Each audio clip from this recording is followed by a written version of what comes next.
उस परमपिता परमात्मा का धन्यवाद करते हुए कि हम हर सप्ताह ये कार्यक्रम करते हैं, वह निर्विघ्न संपन्न हो, ऐसी हम ईश्वर से प्रार्थना याचना करते हैं। सबसे पहले हम हमारा मुख्य मंत्र है जो गायत्री मंत्र, उसका उच्चारण करेंगे। ओम भूर्भुवः स्वः तत्सवितुर्वरेण्यं भर्गो देवस्य धीमहि धियो यो नः प्रचोदयात्। तूने हमें उत्पन्न किया, पालन कर रहा है तू। तुझसे ही पाते प्राण हम, दुखियों के कष्ट हरता है तू। तेरा महान तेज है, छाया हुआ सभी स्थान। सृष्टि की वस्तु वस्तु में तू हो रहा है विद्यमान। तेरा ही धरते ध्यान हम, मांगते तेरी दया। ईश्वर हमारी बुद्धि को श्रेष्ठ मार्ग पर चला। दाता हमारी मेघ को श्रेष्ठ मार्ग पर चला। ओम भूर्भुवः स्वः तत्सवितुर्वरेण्यं भर्गो देवस्य धीमहि धियो यो नः प्रचोदयात्। आज के कार्यक्रम में आप सभी का स्वागत, अभिनंदन है। उस परमपिता परमात्मा का बहुत बहुत धन्यवाद जो हम घर बैठे ये सत्संग का लाभ उठाते हैं और हमारे घर में भी पवित्र वाणी गूंजती है, ऐसा हमारा सभी का सौभाग्य है। इसके साथ ही मैं सविता कपूर जी से निवेदन करूंगी, वो ईश्वर स्तुति प्रार्थना उपासना मंत्र का उच्चारण करेंगे। उसके बाद लाजवंती बहन जी एक भजन प्रस्तुत करेंगे। सभी बहन भाइयों को मेरी सादर नमस्ते। अथ ईश्वर स्तुति प्रार्थना उपासना मंत्र। ओम विश्वानि देव सवितर्दुरितानि परासुव यद्भद्रं तन्न आसुव। हे सकल जगत के उत्पत्ति करता, समग्र ऐश्वर्य व सुखों के दाता, सर्वशक्तिमान सविता देव, आप कृपा करके हमारे संपूर्ण दुर्गुण दुर्व्यसन और दुखों को दूर कर दीजिए और जो कुछ अच्छा और कल्याणकारक है वह हमें प्राप्त कराइए।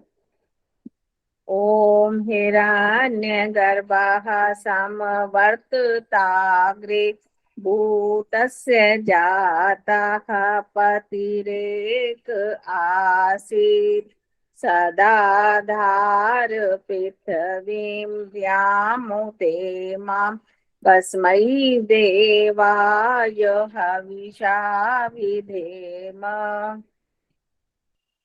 हे सर्वव्यापक उत्पत्ति करता प्रकाशक प्रभु, आप ही ने प्रकाश करने वाले सूर्य चंद्र आदि को रचा एवं धारण किया है।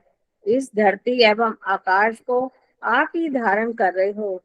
आप जगत के उत्पन्न होने से पूर्व भी वर्तमान थे। हमें उसी सुख स्वरूप भगवान की उपासना करनी चाहिए। ओम य आत्मदा बलदा यस्य विश्व उपासते प्रसिशं यस्य देवः यस्य छायामृतं यस्य मृत्युः तस्मै देवाय हविषा विधेम। जो आध्यात्मिक एवं शारीरिक बल देने वाला है, संपूर्ण विश्व प्रभु की उपासना करता है, जिसकी शरण से सुख और मोक्ष मिलता है, जिसके आश्रय के बिना अज्ञान दुख एवं मृत्यु है। हम लोग उस सुख स्वरूप परमात्मा की प्राप्ति के लिए शुद्ध अंतःकरण से भक्ति विशेष करें। ओम यह प्राण तो निमिषतो महित वैक इदराजा जगतो बभूव य ईशे अस्य द्विपदश्चतुष्पदः कस्मै देवाय हविषा विधेम।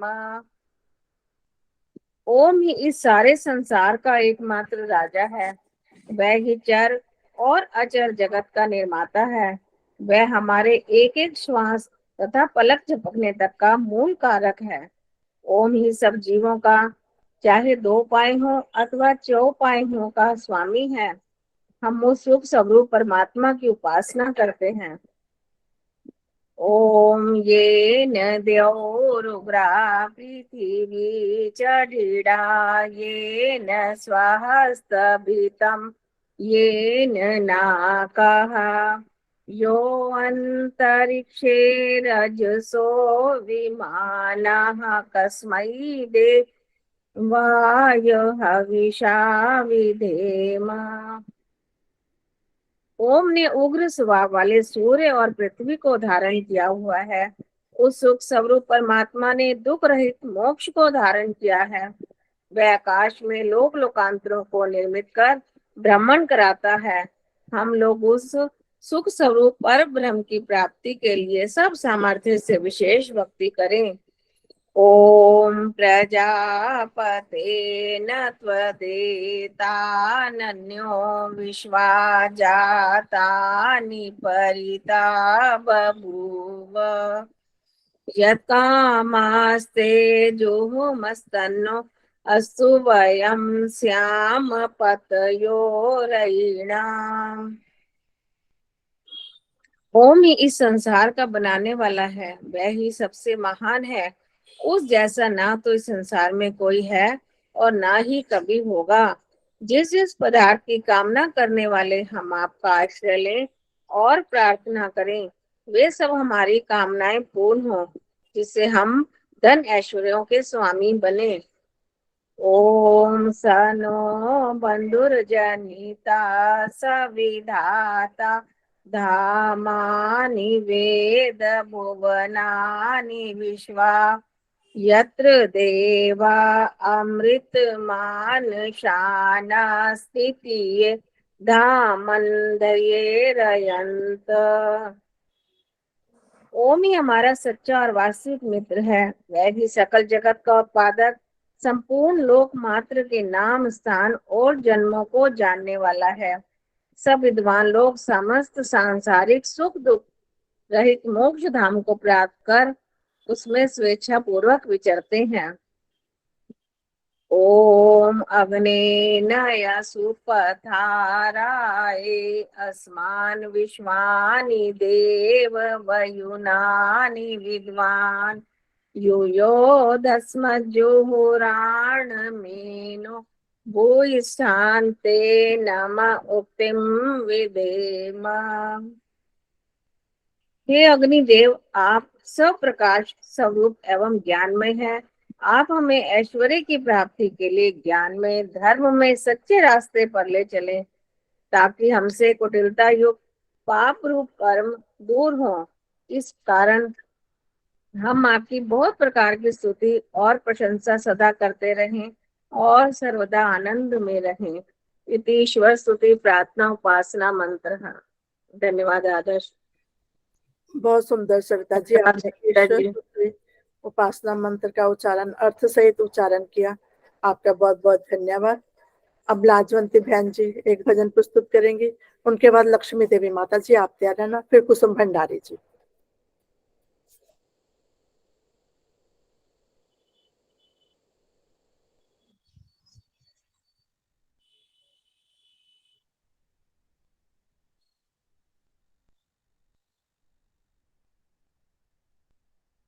लक्ष्मी माता जी आ जाइए, आप आ जाइए। वो लाजवंती जी नहीं आ रही हैं, आप बोल दीजिए।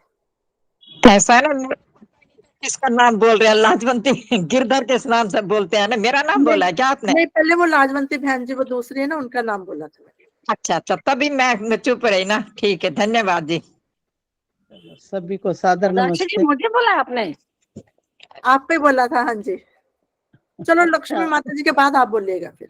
हाँ जी हाँ जी, उनके बाद ठीक है दोनों ठीक है। दोनों बहनें हैं ना। आता समय हो तो थोड़ा मुझे सभी भी को देना, सादर नमस्ते। थोड़ा सा छोटा सा एक भजन है भजन बोलने की। ये। हे नाथ दयालु हो, बस इतनी दया कर दो, आया मैं शरण तेरी, भक्ति के भाव भर दो। हे नाथ दयालु हो, बस इतनी दया कर दो, आया मैं शरण तेरी, भक्ति के भाव भर दो। तेरे रंग में रंग जाए ये चंचल मन मेरा, रहे साफ न हो धुंधला मन का दर्पण मेरा, हर शय में तुझे देखूं, मेरे देव यही वर दो, हर शय में तुझे देखूं, मेरे देव यही वर दो, आया मैं शरण तेरी, भक्ति के भाव भर दो। हो करके दूर तुझसे सदियों से भटक रहा, नहीं पार मैं कर पाया, अभी भंवर में अटक रहा, हो जाऊं पार भव से शक्ति जगदीश्वर दो, हो जाऊं पार भव से शक्ति जगदीश्वर दो, आया मैं शरण तेरी, भक्ति के भाव भर दो। मरता और जीता हूँ, जी जी के मरता हूँ, मरता और जीता हूँ, जी जी के मरता हूँ, 9 मास गर्भ की जेल जाने से मैं डरता हूँ, बंधन से छूट जाऊं, कुछ और नजर कर दो, हे नाथ दयालु हो, बस इतनी दया कर दो, हो जाऊं अलग जग से शोक और संतापों से, कर मठले बचा मुझको दुर्गुण और पापों से, गाऊं मैं गीत हरदम तेरे ही मधुर स्वर दो, गाऊं मैं गीत हरदम तेरे ही मधुर स्वर दो, हे नाथ दयालु हो, बस इतनी दया कर दो, आया मैं शरण तेरी, भक्ति के भाव भर दो, आया मैं शरण तेरी, भक्ति के भाव भर दो। धन्यवाद जी, धन्यवाद। बहुत सुंदर प्रार्थना रखी आपने। हे ईश्वर, मेरे मन में भक्ति के भाव भर दो। बहुत सुंदर, आपका बहुत बहुत धन्यवाद। अब लाजवंती बहन जी, उनके बाद कुसुम भंडारी जी।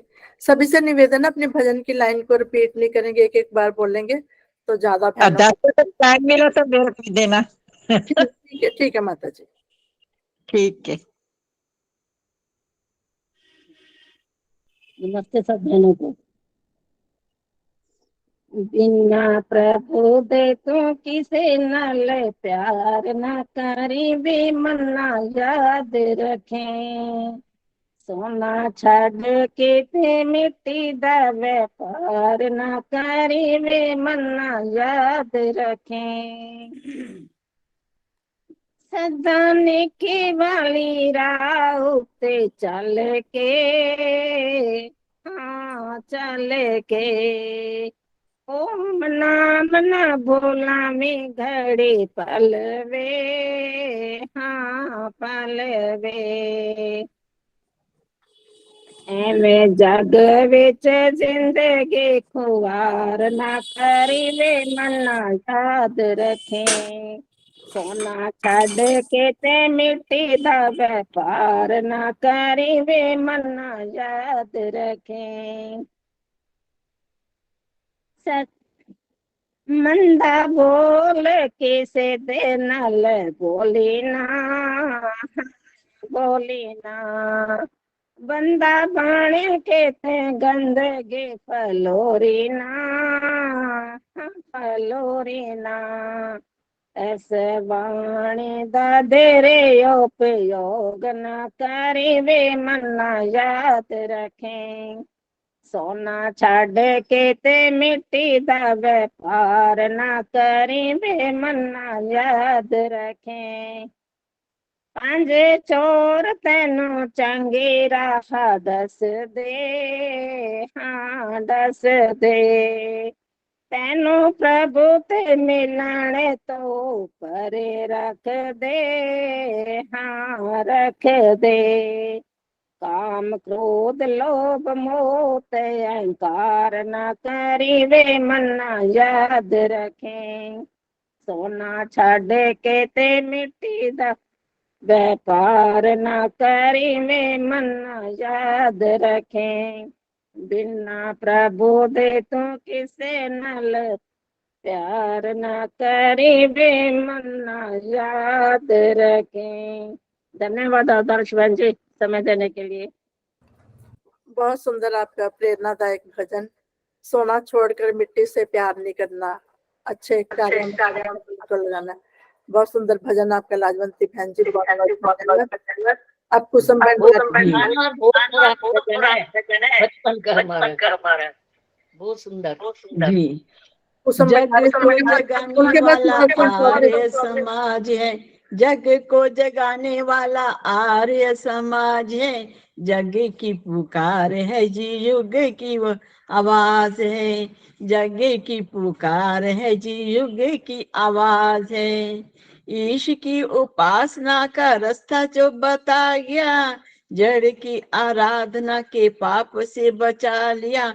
ढोंग ढांग जिनके भय से डोल रहा आज है, आर्य समाज है जी, आर्य समाज है। कौन था जो सोई हुई जाति को जगा गया, विधवा अछूतों को गले से लगा गया। दया का भंडार दयानंद महाराज है, आर्य समाज है जी, आर्य समाज है। नारियां भी वेद का गान आज कर रही, रूढ़ियों को रीतियां अपने आप मर रही। वेद के प्रकाश का जो कर गया सुकाज है, आर्य समाज है जी, आर्य समाज है। कौन है जो आर्यों की भावना जगा गया, कौन है जो मौत से जूझना सिखा गया। श्रद्धानंद लेख राम प्यारा हंस राज है, आर्य समाज है जी, आर्य समाज है। वारधी देश हित अनेकों ही जवानियां, रक्त से लिखी इसने देश की कहानियां। लाजपत लुटा के आज पा लिया स्वराज है, आर्य समाज है जी, आर्य समाज है। कौन भोगवाद से विश्व को बचाएगा, पाप पुण्य क्या है कौन विश्व को बताएगा। मानिए रोग तो एक ही इलाज है, आर्य समाज है जी, आर्य समाज है। आर्य समाज है जी, आर्य समाज है। जग की पुकार है, युग की आवाज है, आर्य समाज है जी, आर्य समाज है। धन्यवाद आपका आदर्श जी, आपने मुझे समय दिया, बहुत बहुत धन्यवाद आपका।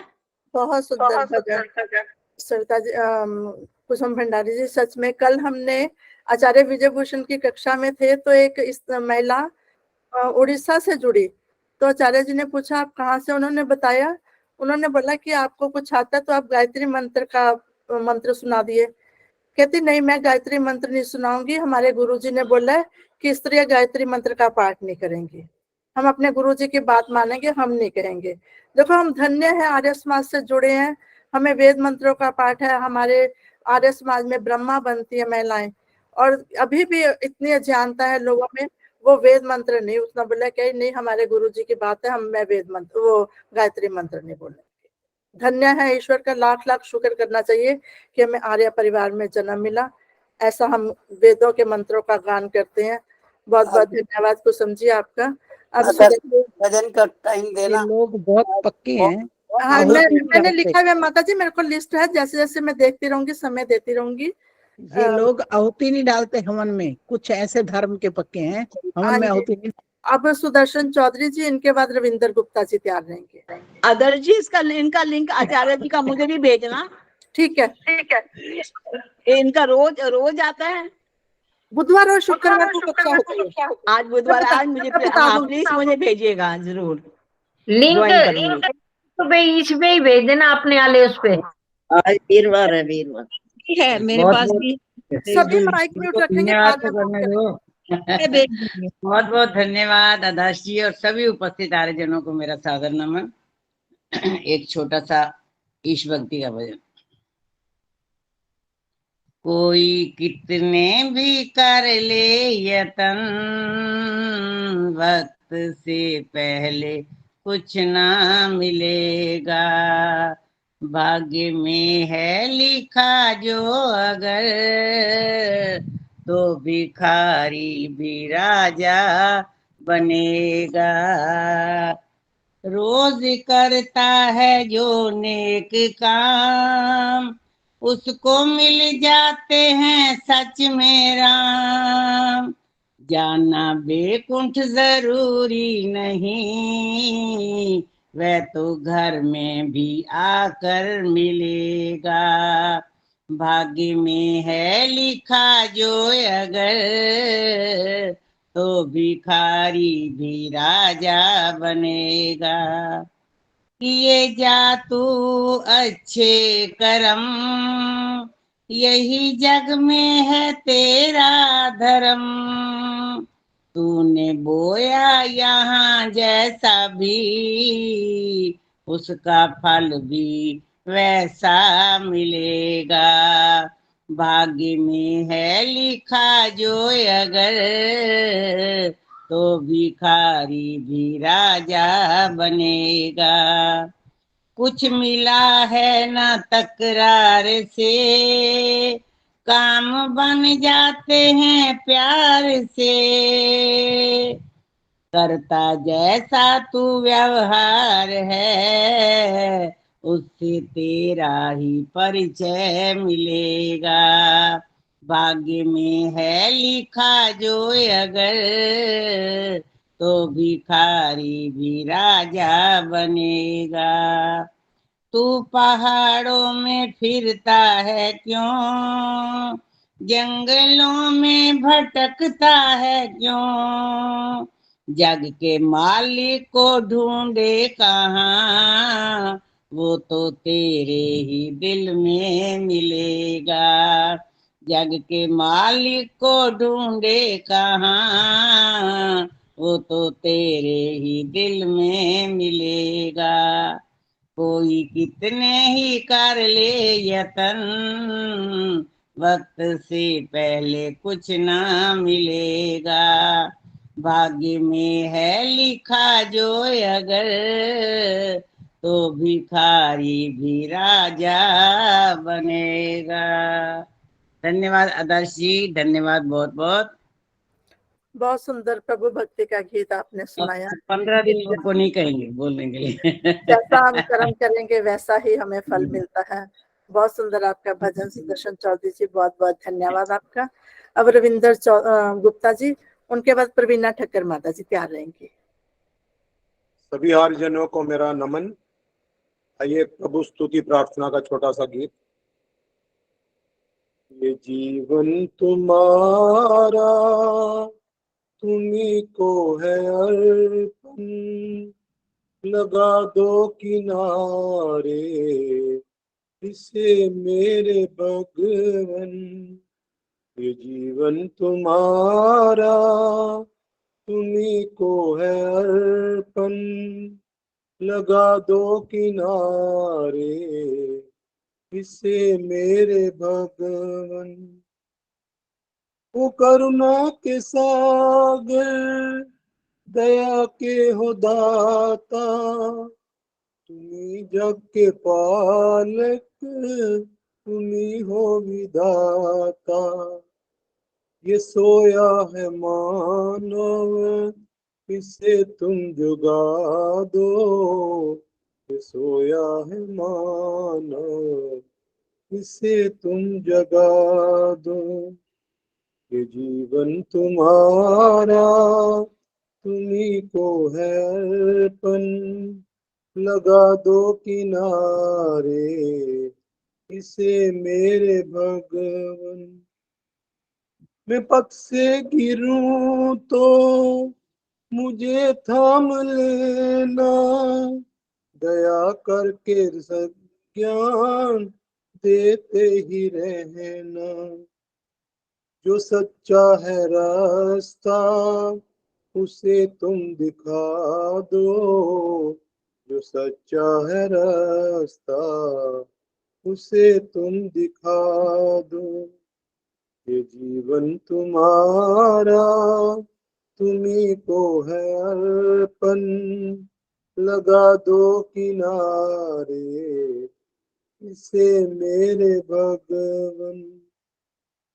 तुम्हारे भरोसे है जीवन की नैया, लगा दो किनारे मेरे खिवैया।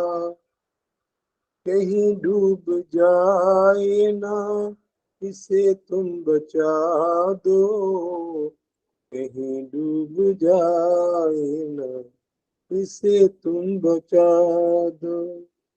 ये जीवन तुम्हारा, तुम्ही को है अर्पण, लगा दो किनारे इसे मेरे भगवन। दर्श दो बड़ा होगा ऐसा तुम्हारा, भटकता ही रहता है मनवा हमारा। इसे वश में करने की युक्ति बता दो, इसे वश में करने की युक्ति बता दो।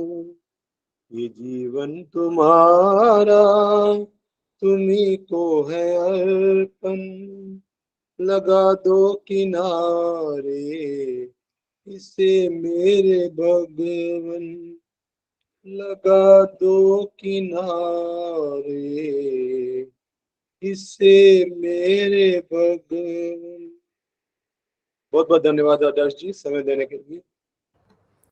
बहुत सुंदर मधुर प्रार्थना आपने रखी ईश्वर से, हे परमात्मा मेरी नैया को किनारे लगा दो। बहुत बहुत धन्यवाद, हमेशा की तरह बहुत मधुर आवाज में आपने सुनाया। अब प्रवीणा ठक्कर माता जी, उसके बाद सविता टंडन जी। बहुत सी बहनें माताएं मैं देख रही हूँ जिनको कभी भी अवसर नहीं मिला, आती हैं बहुत अच्छे श्रोता बन के बैठती हैं। किशोर आर्या जी मेरे को दिख रहे हैं, सरला वर्मा जी प्रांतीय सभा के कोषाध्यक्ष हमारे बीच में, राज भुटाने जी भी मेरे को दिख रहे हैं। अभी रानीबाग आर्य समाज में शिविर में हम गए थे तो मिले थे। आप सभी का स्वागत अभिनंदन है। आइए प्रवीणा माता जी, उनके बाद सविता टंडन जी। सभी को सादर नमस्ते। अब विवेक वैराग्य श्लोक संग्रह से भक्ति प्रार्थना। अभी संस्कृत सीखी हूँ नया नया, तो मेरे को इच्छा हो रही है, मैं सुनाती हूँ आपको।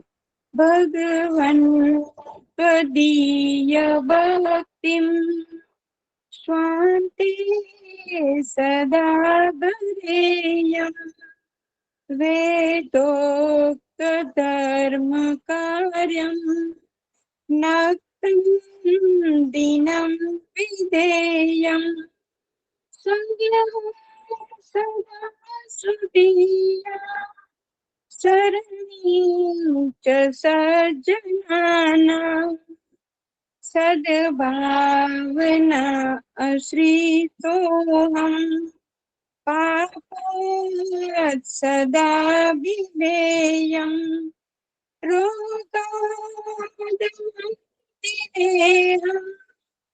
प्रबला शरीरमध्ये ब्रह्मचर्यम् औषधं च पेयं सदा वरेण्यम् पामेन पुण्यवेला खेला सुनापनेया जानम तौतरेयम् धर्मं सदाचरेयम् भगवन् त्वदीय भक्तिं स्वान्ते सदा भरेयम्। भावार्थ, हे परमपिता परमेश्वर, मैं अपने अंतःकरण में आपकी भक्ति, स्तुति, प्रार्थना, उपासना सदा श्रद्धा पूर्वक करता रहूं तथा वेदों में वर्णित धार्मिक कार्यों को भी दिन रात करता रहूं। आपकी कृपा से मैं सदैव धार्मिक विद्वानों का सत्संग करता रहूं और सज्जन लोगों के मार्ग पर ही चलता रहूं। मुझ में ऐसी भावना भरो कि मैं पाप कर्मों से सदा डरता रहूं। हे प्रभु, शरीर को अनेक शारीरिक मानसिक रोग उत्पन्न होकर जला रहे हैं।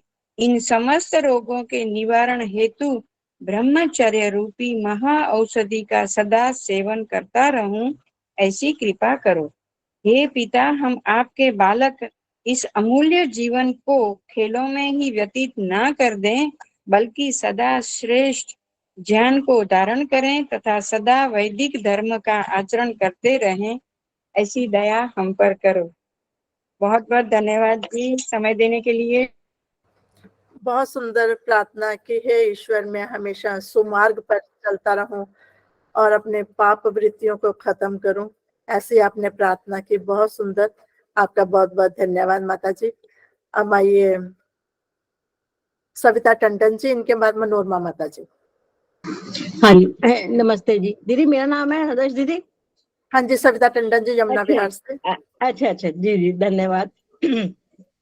किसी के काम जो आए उसे इंसान कहते हैं, उसे इंसान कहते हैं।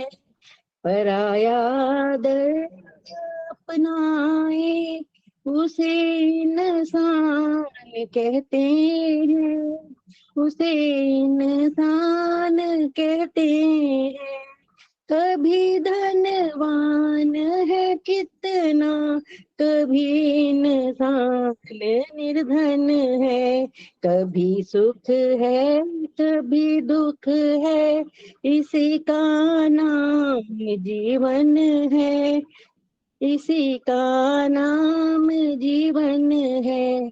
जो मुश्किल में ना घबराए उसे इंसान कहते हैं, उसे इंसान कहते हैं।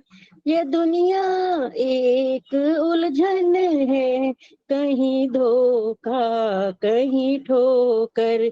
कोई हंस हंस के जीता है, कोई जीता है रो रो कर, कोई जीता है रो रो कर। जो गिर कर फिर संभल जाए उसे इंसान कहते हैं। अगर गलती रुलाती है तो ये राह भी दिखाती है। बस गलती का पुतला है, ये अक्सर हो ही जाती है।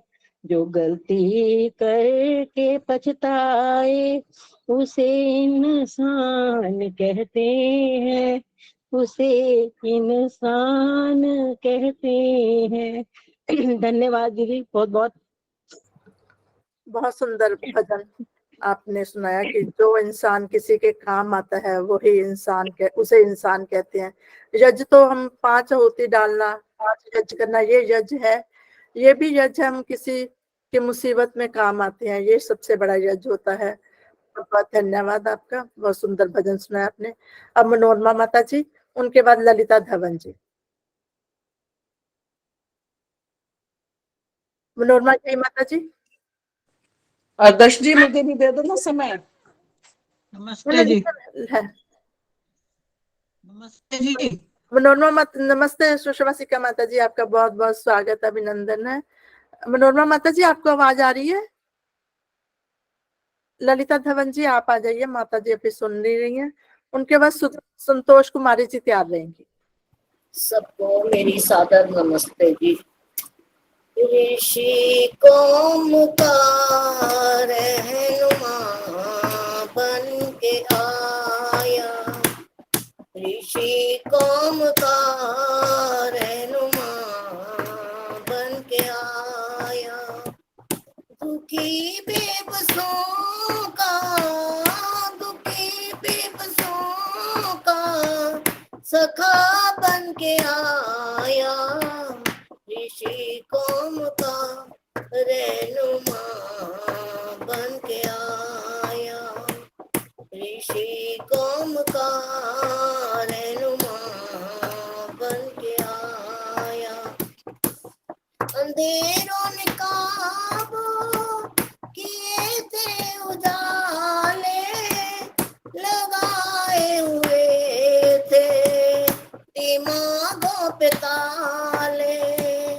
अंधेरों ने काबू किए थे उजाले, लगाए हुए थे दिमागों पे ताले, खुली रोशनी का, खुली रोशनी का दिया बन के आया, ऋषि कौम का रहनुमा बन के आया, ऋषि कौम का रहनुमा बन के आया, निराशा के बादल हवा बन उड़ाए, उम्मीदों के फिर से चमन मुस्कुराए, निराशा के बादल हवा बन उड़ाए, उम्मीदों के फिर से चमन मुस्कुराए, सुहानी सफर का सदा बन के आया, ऋषि कौम का रहनुमा बन के आया, ऋषि कौम का रहनुमा बन के आया, गुलामी के दिन थे, गुलामी की रातें, गुलामी के दिन थे, गुलामी की रातें, गुलामी के धंधे, गुलामी की बातें, गुलामी के पहरे खुदा बन के आया, ऋषि कौम का रहनुमा बन के आया, ऋषि कौम का रहनुमा बन के आया, यतीमों के ख्वाबों पे मरहम लगाने, तड़पते दिलों को दिलासा दिलाने, पथिक दर्द दिल की, पथिक दर्द दिल की दवा बन के आया, ऋषि कौम का रहनुमा बन के आया, ऋषि कौम का रहनुमा बन के आया, दुखी बेबसों का, दुखी बेबसों का सखा बन के आया, ऋषि कौम का रहनुमा बन के आया। धन्यवाद आदर्शी समय देने के लिए। बहुत सुंदर आपने ऋषि का गीत सुनाया। जब घोर विद्या के अविद्या के बादल छाए हुए थे, तब ऋषि हमारे बीच में आए, उन्होंने पापों का नाश किया। बहुत सुंदर आपने सुनाया, साथ में ताल भी बजाई। बहुत बहुत धन्यवाद। हम ईश्वर से प्रार्थना करते हैं आप ऑपरेशन करा के हमारे बीच शीघ्र स्वस्थ होकर हमारे बीच में आए, उन्हें अपने भजन। पक्का ठीक करी जब फिर खराब हो गया। बहुत सुंदर गीत। बहुत बहुत धन्यवाद ललिता जी आपका। आइए मनोरमा माता जी, आप आ जाइए पहले। आप आप हाँ जी, आ एक रही है तो करवा दें, जरा मैं फोन ठीक कर लूं। आवाज आ रही है माता जी आपकी? जरा एक और को कर, मेरे फोन में थोड़ा सा खराब हो गया आगे जरा। ठीक है, संतोष कुमारी जी आप आ जाइए। कमला जी नमस्ते आप माइक म्यूट रखिए, मैंने आप सबके नाम लिख रखे हैं जिनके हैंड रेज है ना। आ जाइए संतोष कुमारी जी, आप आ जाइए। संतोष धर जी आप आ जाइए। हाथ में लगाओ। हाँ जी, अब मैं बोलूं? हाँ जी बोलिए माता जी। अच्छा, अब बहुत बहुत धन्यवाद। पहले तो क्या हो गया, बंद हो गया। मैं धन्यवाद, मैं तो बधाई देना चाहती हूँ कि आज का आपका प्रोग्राम बहुत ज्ञानवर्धक और बहुत सुंदर चल रहा है। भगवान करे आगे भी ऐसा ही चले। विश्वपति के ध्यान में जिसने लगाई हो लगन, क्यों ना हो उसको शांति, क्यों ना हो उसका मन मगन। छोड़ के राग द्वेष को मन में तू उसका ध्यान कर, तुझ पे दयाल होंगे निश्चय ही ये परमात्मन।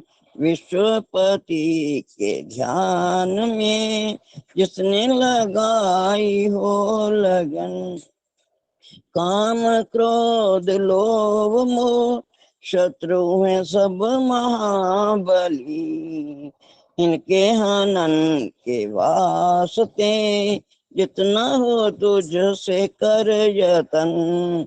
विश्वपति के ध्यान में जिसने लगाई हो लगन, ऐसा बना स्वभाव को चित्त की शांति से तू, पैदा न हो ईर्षा की आँच मन में न तेरे हो जलन। विश्वपति के ध्यान में जिसने लगाई हो लगन, हमको है आपका आसरा प्रभु दया दृष्टि कीजिए, हमको है आपका आसरा प्रभु दया दृष्टि कीजिए, आपका ही है आसरा कृपा दृष्टि हो प्रभु मुझ पे हो जब समय कठिन। विश्वपति के ध्यान में जिसने लगाई हो लगन, क्यों न हो उसको शांति, क्यों न हो उसका मन मगन, क्यों न हो उसको शांति, क्यों न हो उसका मन मगन। मैंने छोटा सा भजन बोला, एक एक बार समय ज्यादा न लग गए, पर आपका बहुत बहुत धन्यवाद। सभी बहन भाइयों को सब प्रेम और सत स्नेह नमस्ते और सुनने के लिए धन्यवाद।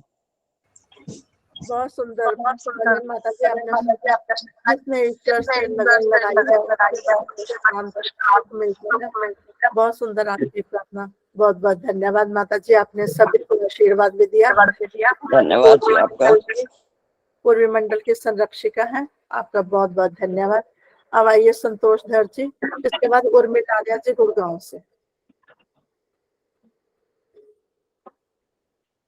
नमस्ते नमस्ते। एक छोटा सा भजन।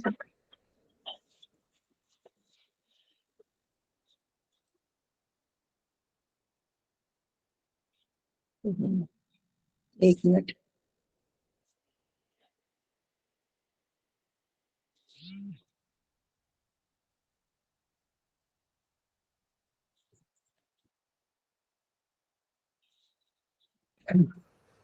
करता के हाथ हजार, तू काहे को करने चला। करता के हाथ हजार, तू काहे को करने चला। होगा वो ही जो रचा, मनमानी काहे करने चला। संध्या ने है रंग बिखेरे, रात अंधियारी झिलमिल तारी।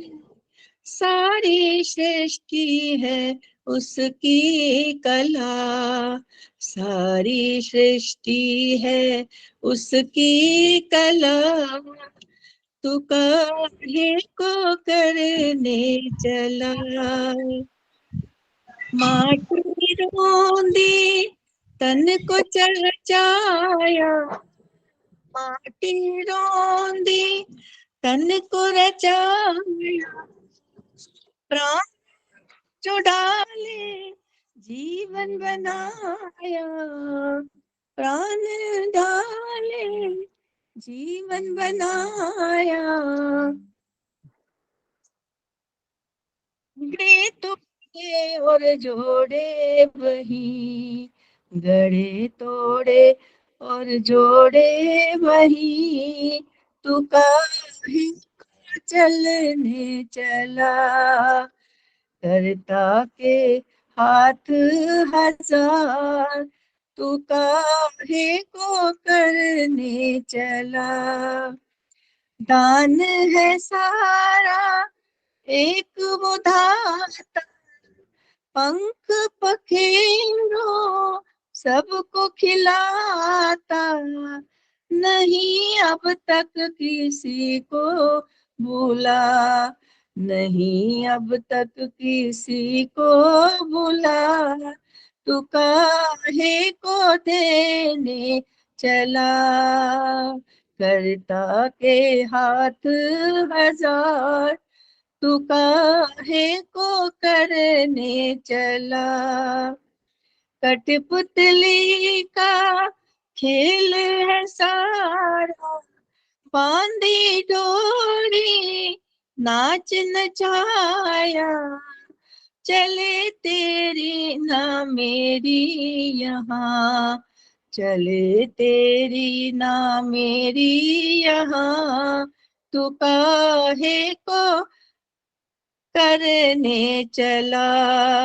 चले तेरी ना मेरी यहाँ, तू काहे को सोचे भला।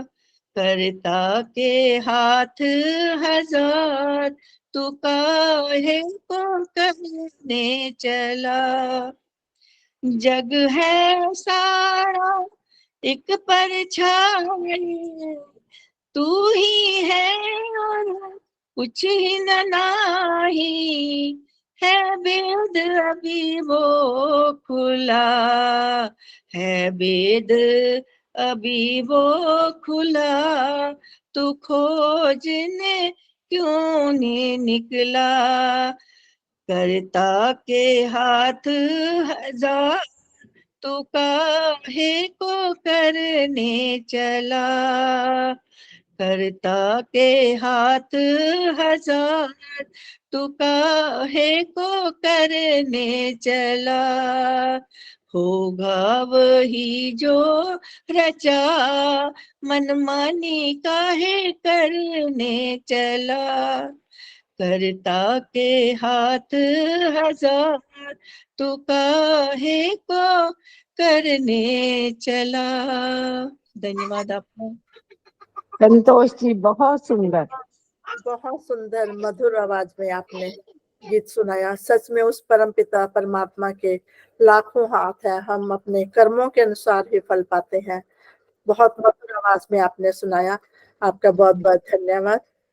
मुख्य वक्ता हमारे आज के जवाहर मेहरा जी भी हमारे बीच में आ गए हैं। पिछले सप्ताह बस दुविधा के कारण नहीं आप जुड़ पाए थे। आप मेरा कट गया था बीच में। नहीं, आ रहा था, बहुत अच्छा भजन आपका पूरा है।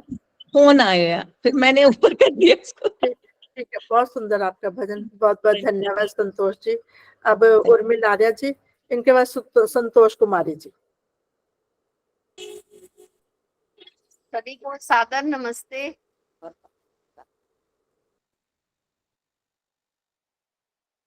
एक गीत कहने का आदेश हुआ है। न यश कीर्ति संपदा चाहती हूँ, तेरा प्यार ही पिता चाहती हूँ। यश कीर्ति वो है मूर्ख जो तेरी रत बना के रचा डोंग में रखते सजा के। मैं तो दिल के मंदिर में तुझको बिठा के, मैं तो दिल के मंदिर में तुझको बिठा के, तुझे हर घड़ी पूजना चाहती हूँ। तेरा प्यार ही पिता चाहती हूँ। यश कीर्ति पदों डिग्रियों की ना मुझे चाह को, और शत्रु जमाना पर पाप मुझे कर न पाए निरुत्साह कोई, मुझे कर न पाए निरुत्साह कोई। तेरी ही दया दयालु चाहती हूँ।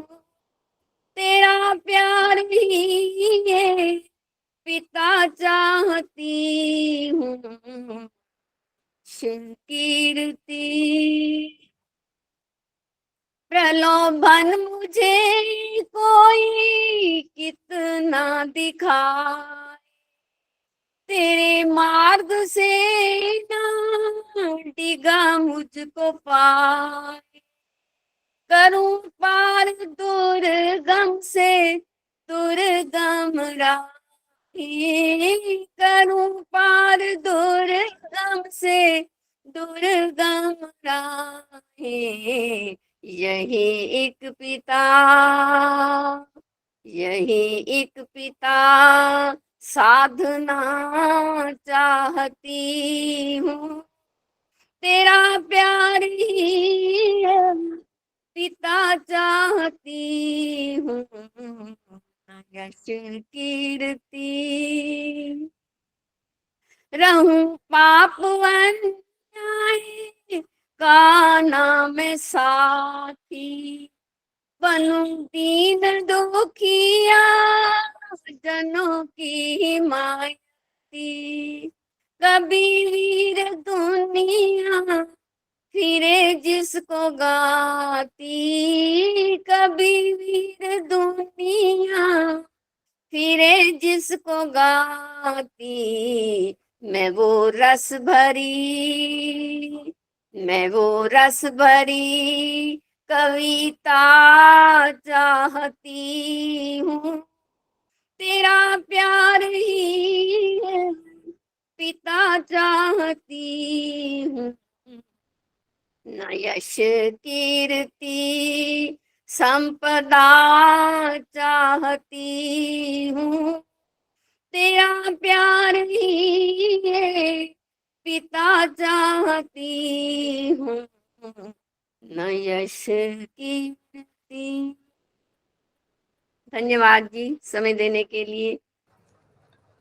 बहुत सुंदर प्रार्थना है। परमपिता परमात्मा, मुझे ये भौतिक संपत्ति नहीं चाहिए, यश कीर्ति नहीं चाहिए, मुझे उस परमपिता परमात्मा का प्यार चाहिए। बहुत ही मधुर आवाज में आपने गाया। उर्मिल जी, आपका बहुत बहुत धन्यवाद। अब संतोष कुमारी जी, छोटा सा भजन रखिए आप, एक एक बारी बोलना अपने भजन की लाइन को। मैं वो संतोष, मेरा नाम लिया है। हाँ जी, संतोष कुमारी जी। हाँ नमस्ते जी, सभी को सादर नमस्ते जी। एक भजन बोल रही हूँ। कुछ न बिगड़ेगा तेरा प्रभु शरण आने के बाद, हर खुशी मिल जाएगी चरणों में झुक जाने के बाद। कुछ न बिगड़ेगा तेरा, प्रेम के मंदिर तेरा ही कष्ट पाते हैं मगर बीज फलता है सदा मिट्टी में मिल जाने के बाद। कुछ न बिगड़ेगा तेरा प्रभु शरण आने के बाद, हर खुशी मिल जाएगी चरणों में झुक जाने के बाद। फूल से पूछो किस पर छाई है कैसी बात, कब तलक कांटों पे सोया डाल पर जाने के बाद। कुछ न बिगड़ेगा तेरा प्रभु शरण आने के बाद, हर खुशी मिल जाएगी चरणों में झुक जाने के बाद। देख कर काली दिशा को हे भ्रमर मत हो उदास, बंद कलियां फिर खिलेंगी रात ढल जाने के बाद।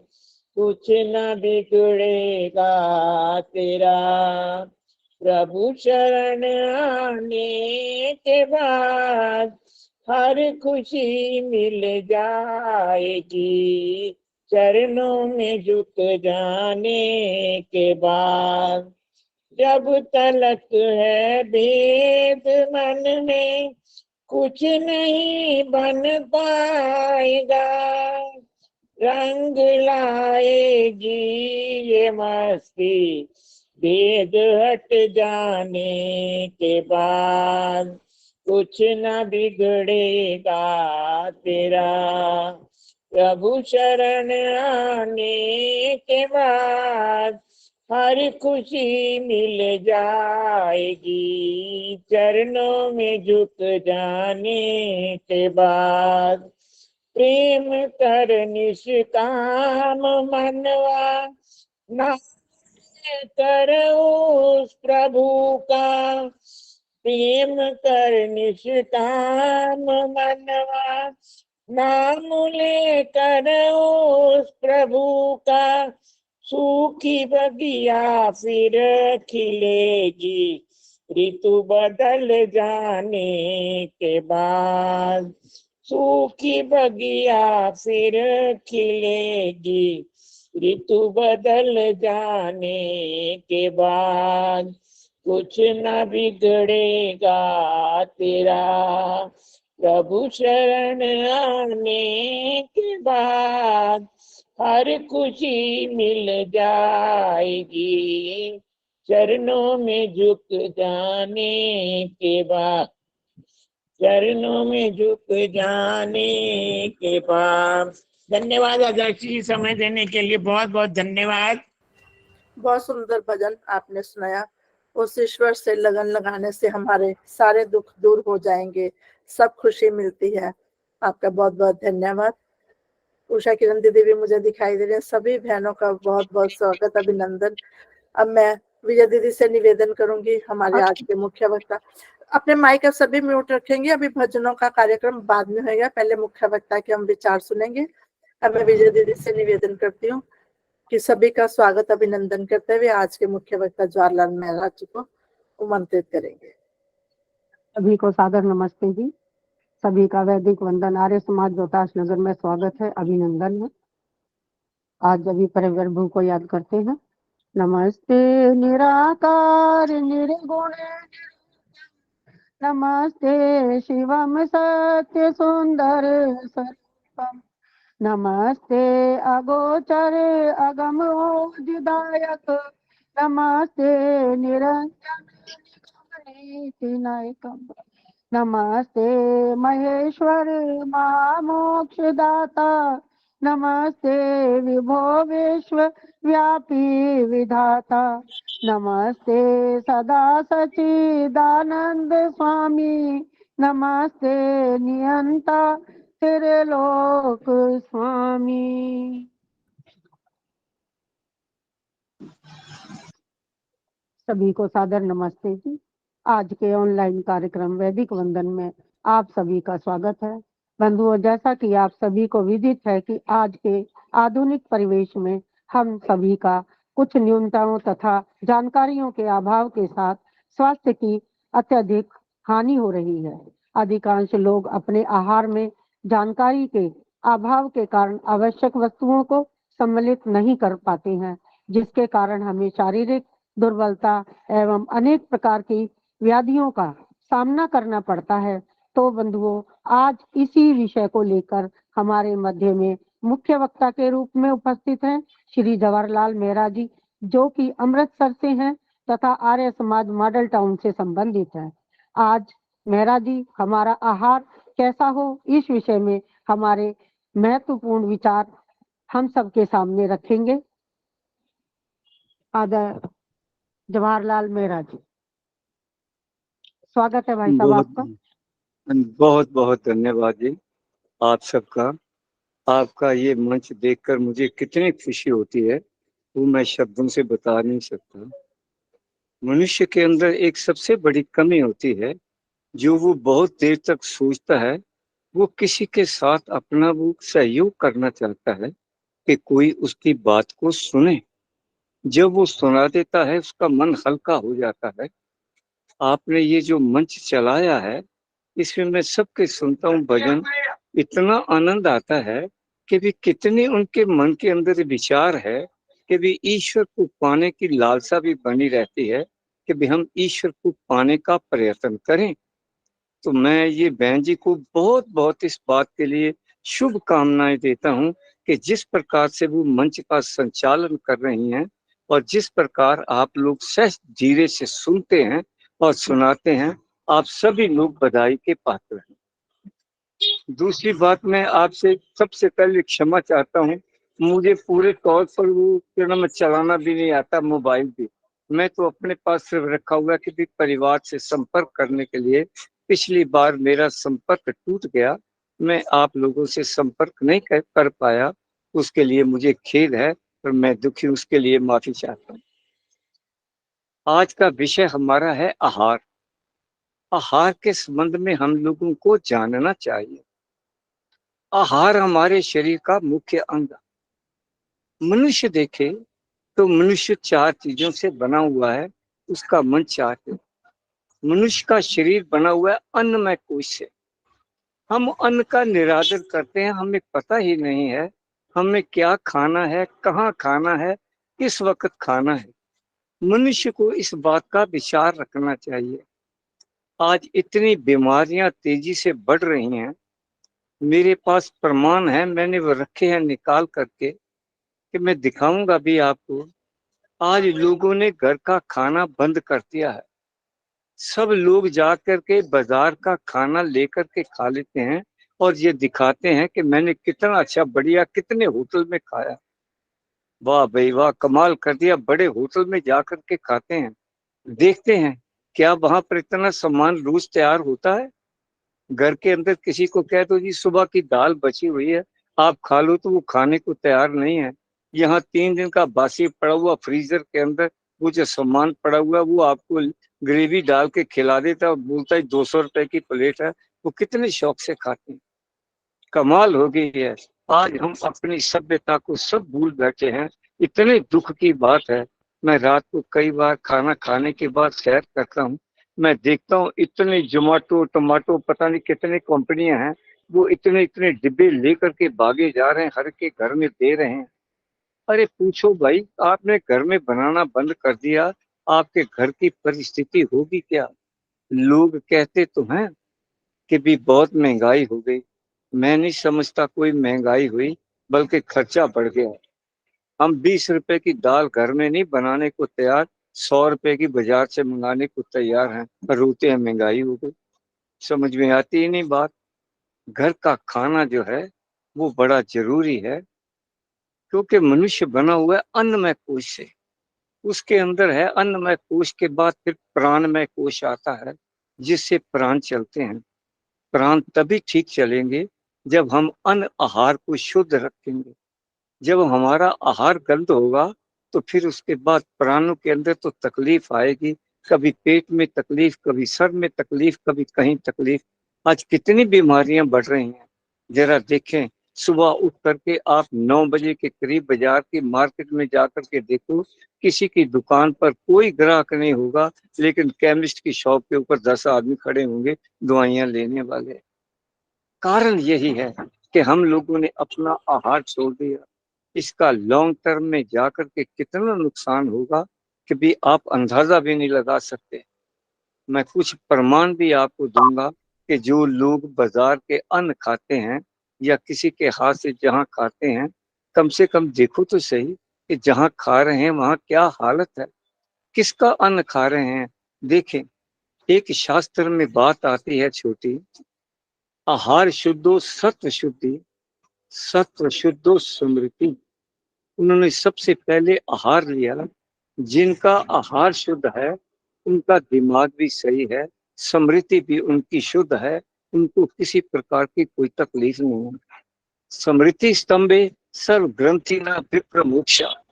जिस वक्त आहार हमारा शुद्ध है, स्मृति ठीक है, मन ठीक है, मन तो आहार से चलेगा।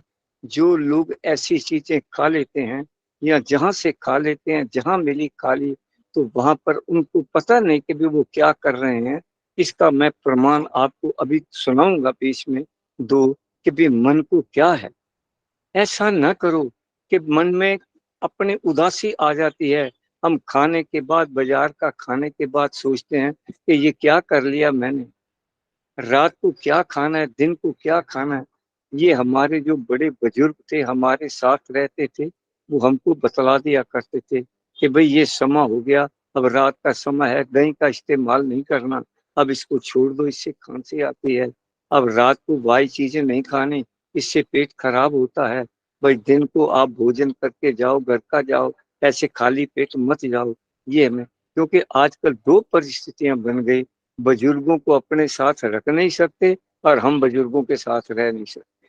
ये परिस्थिति बड़ी अजीब आ गई। मुझे नहीं पता दिल्ली में क्या स्थिति है, हम यहाँ देखते हैं। मुझे भी एक कार्ड आया है, कल मैंने एक शोक सभा में जाना है, वो बोलता जी होटल में करेंगे शोक सभा। अब बताओ ऐसे लोगों को क्या कहेंगे जो होटल में शोक सभा कर रहे हैं। वहाँ खाना भी होगा, और महाभारत में ऐसा लिखा है शांति प्रकरण में कि शोक वाले घर में जाकर के मनुष्य खाना न खावे, क्योंकि वो तो पहले ही शोक में बैठे हुए हैं, हम लोग जाकर के वहां खाएंगे। मैंने मजाक मजाक में कह दिया, मैं क्या वहां पर कोई पिक्चर विक्चर का भी प्रोग्राम है, लोगों का दिल बहलाना है, पिक्चर विक्चर देखें और फिर बाद में रोएं कि भी ऐसा कर दो। कैसे कैसी विडंबना हम लोगों ने, अहमियत ही नहीं दी। कई बार देखो हमारे बुजुर्ग कहते थे कि पानी खड़े होकर के नहीं पीना। आज घुटनों की कितनी तकलीफ है कि मनुष्य विचार करे। जो लोग खड़े होकर के जल को पीते हैं, उनके घुटने तो भगवान भी ठीक नहीं कर सकते। ये समझ लो, जल को जब भी पीना है, बैठ के पीना है, कि भी उसको शांति से और धीरे धीरे, एकदम जल को नहीं पीना। लोग आते हैं गर्मी से, बाहर से आते हैं, आके मुझे कोका कोला पिला दे, मुझे बहुत गर्मी लगी। पी ले भाई, तू भी कोका कोला पी ले, कोका कोला के जितने गुना तेरे में भी आ जाए। लोग सुबह खाते हैं, कुलचे खा लिए, घी वाली चीज खा ली, परोठी खा ली, ऊपर से कोका कोला पी ली। ये पता नहीं ये रिवाज कहाँ से आ रहा है, मेरी तो समझ में आती नहीं बात। लोगों के खाने में ये क्या नाम है, मेरे नाम नहीं आते पूरे तौर पर, मैगी, बर्गर, पिज्जा पिज्जा, पता नहीं क्या क्या चीजें चली हुई हैं, फास्ट फूड चली हुई। हमने तो भाई कभी टेस्ट देखा नहीं, हमें तो पता नहीं ये कैसी है कैसी नहीं। किसी के घर में जाओ, वो समझता है बखेड़ा आ गया, इसके लिए पिज्जा मंगवा लो, एक सारे खा लेंगे मिलकर। अब सोचो तो सही जरा, ये मैदे की आइटमें हैं, शरीर के अंदर जाकर के लंग्स में चिपक जाती हैं और ये 72 घंटे वहां से वो निकलती हैं। उसके अलावा कोलेस्ट्रॉल बॉडी में बढ़ जाता है। सियानी अवस्था है, कभी हम देखें बच्चों में तो आलस आ गया, खाना बनाना ही नहीं आता तो उसको बनाएंगे क्या। आज किसी भी लड़की को पूछ करके देखो, जो युवा आए हैं, जो आप जैसी बहनें हैं इस अवस्था में, वो तो घर का खाना बना लेती हैं, स्वच्छ खाना भर में हाइजीनिकली बनता है। लेकिन उनको पूछो तो वो कहती है क्या टंटा करना है। उनके लॉजिक सुन सुन के मैं तो हैरान हो जाता हूँ। कई बार समाज में गैस इतने की लगेगी, इतने के बर्तन लगेंगे, इतने का सामान लगेगा, इतना टाइम लगेगा, क्या क्या लॉजिक है उनके पास, वो हमारी समझ में नहीं आते, हम नहीं समझ पाते, ना हमारी समझ में। कैसे कैसे खाने चले हुए हैं। खाने के बाद हम लोग तकलीफ भी डालते हैं, कितना तकलीफ को दुख होती है, फिर डॉक्टर के पास जाना, फिर बीमारियों के पैसे देने खर्च करने, और शरीर को तकलीफ अलग से।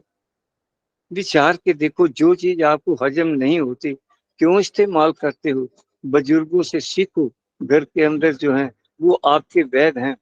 मैं एक बात कई बार कहता हूँ कि भी मेरे पास है कि भी यजुर्वेद का एक मंत्र है कि उसके अंदर देखा जाए तो ये है 33वें अध्याय में यजुर्वेद के 59वां मंत्र है 59। ऊम विद दर्दी शर्मा रुग्ण मित्र मही पाखा पूर्व सग्र यक्वा अग्र नमतु पद क्षारान मचा रवा प्रथमा जानती गात। इसमें कहा है कि जो घर की औरतें हैं उनको वैद तुल्य होना चाहिए, कि भी वो किस प्रकार हों। वो देखे कि मेरे परिवार को क्या हजम होता है, मुझे क्या बनाना है, क्या देना है, ताकि उनको ऐसी कोई चीज ना दी जाए।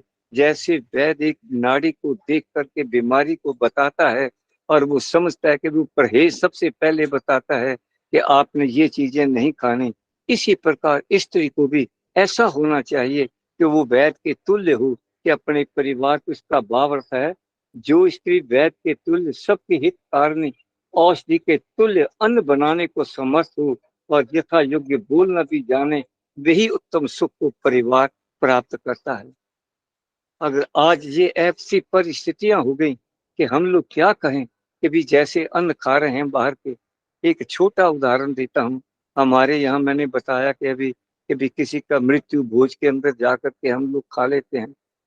महात्मा हंसराज जी मून आश्रम में हरिद्वार ठहरा करते थे। वहां रहते हुए एक दिन रात को वो उठे, उठ करके देखा कि एक सन्यासी वहां बैठा हुआ बड़ा जोर जोर से रो रहा। मैं हिस्टोरिकल चीजें बता रहा हूँ जो कि किताबों में आपको प्रमाण मिल जाएंगे। अगर मेरे को पूछेंगे मैं किताब भी बता दूंगा। उन्होंने कहा कि महात्म आपको क्या तकलीफ है, कि आप ये क्या कर रहे हैं, रो क्यों रहे हैं। उन्होंने कहा कुछ नहीं। उन्होंने कहा फिर रोने का कारण बताओ, क्या घर की याद आ रही है, क्या कोई शारीरिक कष्ट है, जो मैं आपको दवा दूं, आपको दवाई दे दूं। महात्मा अंसरा जी ने काफी पूछा तो उसके बाद उसने बताया। उसने कहा महात्मा जी असल में मैं लुट गया, मैं बर्बाद हो गया। उन्होंने कहा क्या हुआ। उन्होंने कहा मैं रात को उठता था रेगुलर, अपने मन को ईश्वर के समक्ष से जोड़ने का प्रयत्न करता था और मुझे कई साल हो गए कि इसी प्रथा को चलाते हुए तो मैं बड़े आनंद से ईश्वर का भजन करता था। परंतु रात को मैं जिस वक्त उठा और भजन में बैठा तो मुझे ऐसा दिखाई दिया कि एक लाल साड़ी पहने हुए औरत मेरे को बार बार सामने में दिखाई दे रही है। मेरा भजन में मन नहीं लगा, मैं बड़ा दुखी हो गया। मैंने बड़ी कोशिश की कि अपने मन को बांध के वहां बैठाऊं, लेकिन मन नहीं बैठा। तो मैं तो लुट गया, मेरी तो सारी जिंदगी की कमाई बर्बाद हो गई कि ये क्या हो रहा है मेरे साथ। महात्मा जी ने कहा कि आपने कल कोई पिक्चर देखी थी। कि नहीं मैंने कोई पिक्चर में नहीं जाता। कोई नाटक देखा था। नहीं मैंने नाटक भी नहीं देखा। तो क्या किया, कल की मुझे सारी वार्तालाप सुनो। उन्होंने कहा कि कल मैं एक जगह भोज पर गया था, वहां पर खाना खाया था। महात्मा हंसराज जी ने कहा कि जाओ वहां पता करके आओ कि ये भोज किसने लगाया था और क्यों लगाया था। अब उस सन्यासी वहां गया, जा करके वहां पूछा कि ये भोज किसने लगाया था। उन्होंने कहा एक गरीब आदमी आया था, उसने कहा कि आज मैं भोज लगाऊंगा, ये सारा खर्चा मैं दूंगा। महात्मा ने उन्होंने पूछा ये किस प्रयोजन के लिए उसने लगाया था, क्या कोई उसकी इच्छा थी। वहां पता चला कि उस बनिए ने अपनी लड़की को 5,000 रुपए में बेच दिया था। 2,000 रुपए का लंगर लगाया और 3,000 रुपया वो साथ लेकर के चला गया। ये मैंने प्रमाण दिया है आपको, आप महात्मा हंसराज जी की जीवनी में देख सकते। उसका अन्न खाया, तब महात्मा हंसराज जी ने कहा कि इसको आपको 8-10 दिन लगेंगे, तब जाकर के आप अपने मन को शुद्ध करते जाओ और व्रत रखो इस बात के लिए कि आप बाहर का खाना नहीं खाना। ये जो हम होटल के खाने खा रहे हैं, इनको बनाने वाले की नीयत क्या है। घर में माता या बहन खाना बनाती है, उसके मन में भावना रहती है कि मेरे पति को, पत्नी कहती है मेरे पति को और मेरे बच्चों को ये भोजन जो है ऊर्जा देने वाला हो, इसके अंदर शक्ति हो। हे ईश्वर, जिस भावना से मैं बना रही हूँ, मेरे सबको इसमें शक्ति देना कि भी उनको लगे अच्छा भोजन लगे, और दिल से बनाती हैं। क्या होटल वाला ये सोचेगा? वो सोचता है कि जैसे भी एक हाथ से बीड़ी पी रहा है और दूसरे हाथ में बातें कर रहा है, चाहे उसके मुंह से के नम गिर रही हैं, छींटे गिर रही हैं, है उसको कोई सोच? मेरी एक छोटी पोती है, वो मेरे को एक बार, छोटी अब तो बड़ी हो गई और एमए में पढ़ती है, तो छोटी थी, कहती है आज मैंने बर्गर खाना है। मैंने कहा बेटा मुझे तो पता भी नहीं कि भी मिलता कहाँ, मैं तो जानता ही नहीं। कहती मैं बताऊंगी, हम लोग खाते हैं। मैं सोचा कि भी कहीं इसके आके कि मेरा लड़का ही ना कह दे कि बच्चों ने ये कहा था, नहीं लेकर के दिया। मैं कहा बेटा मुझे रास्ता बता देना, मैं चलता जाता हूँ, जहाँ आप कहोगी मैं ले आऊंगा। मैं चला गया, तो मकान था, वो दुकान थी नीचे, उसके ऊपर उसकी दुकान थी। मैं ऊपर गया, दुकान पर कोई नहीं था। मैंने कहा भाई 3-4 बर्गर जो होते हैं वो बता दे हमको कि क्या होता है, हमें तो पता नहीं कि भी बना दे। उसने कहा आप बैठिए मैं बना देता हूँ। पोती साथ थी। मैंने उसकी कढ़ाई देखी और खिड़की खुली थी, खिड़की के ऊपर, मैं यकीन करो आप मेरे पर, मैं झूठ नहीं बोलता, कि उसके ऊपर इतनी इतनी कार्बन जमी हुई थी और तेल पता नहीं कब का उसके अंदर पड़ा था। उसके अंदर उसने फ्राई किया। मेरे मुंह से निकल गया भाई भले मान से पैसे लेते हो, कम से कम कढ़ाई तो साफ कर लिया करो।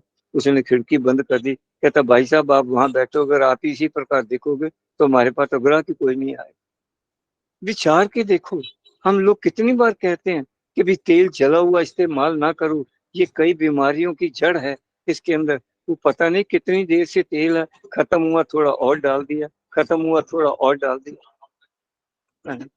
मैंने एक और देखा, प्रत्यक्ष प्रमाण आपको बताता हूँ।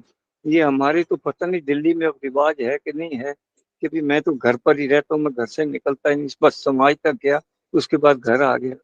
कि वहां पर उसने वो निकाल रहा था, वो फ्राइड वो कर रहा था आलू या कुछ, उसके अंदर रात को कहीं रख करके चला गया होगा, क्या नाम है, कढ़ाई अपने, और उसके अंदर उसने सुबह आकर के देखा कि चूहा मरा हुआ था।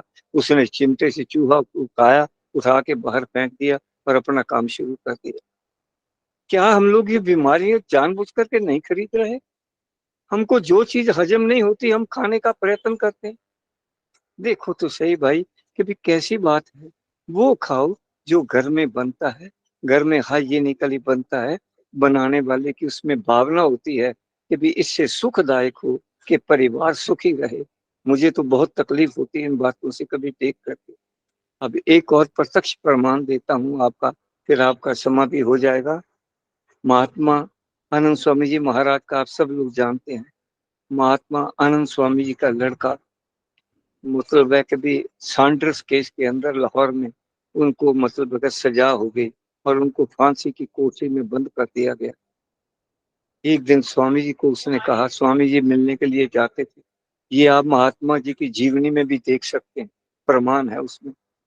उसमें उन्होंने कहा कि स्वामी जी मुझे रात को बड़ा गंभीर सपना आया।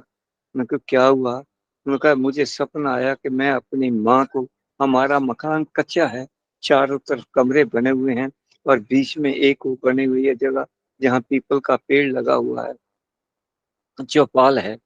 मैं अपनी माता को कमरे से घसीट करके लेकर के आया, चौपाल के ऊपर आकर के मैंने अपनी माता का कत्ल कर दिया। मैं तो कभी माता के प्रति सोच भी नहीं सकता कि ऐसी स्थिति है। आखिर स्वामी जी का बेटा रणधीर, स्वामी जी ने कहा कोई बात नहीं, ऐसे सपने कभी आ जाते हैं, कुछ चिंता न करो, मैं पता करूं। स्वामी जी ने जेलर से पता किया कि भी कल खाना किसने बनाया था। अब देखो भावना कैसे आती है उसमें। उन्होंने कहा कि एक नया जो आया है कैदी। स्वामी जी ने कहा क्या आप मुझे उसका बता सकते हैं बायोडेटा। उन्होंने बताया। उन्होंने कहा कि वो इस प्रकार है, ये कहीं यूपी से किसी इलाके से आया था और अपनी माँ के कत्ल में आया था। स्वामी जी ने जाकर के वो जगह भी देखी, उसी प्रकार उनका मकान बना हुआ। माँ के कहीं शराबी पता नहीं क्या था कि भी वो किस माँ को मारा, उसने किस लिए मारा, उसने वहां आकर के उसकी माँ का अपनी का कत्ल किया।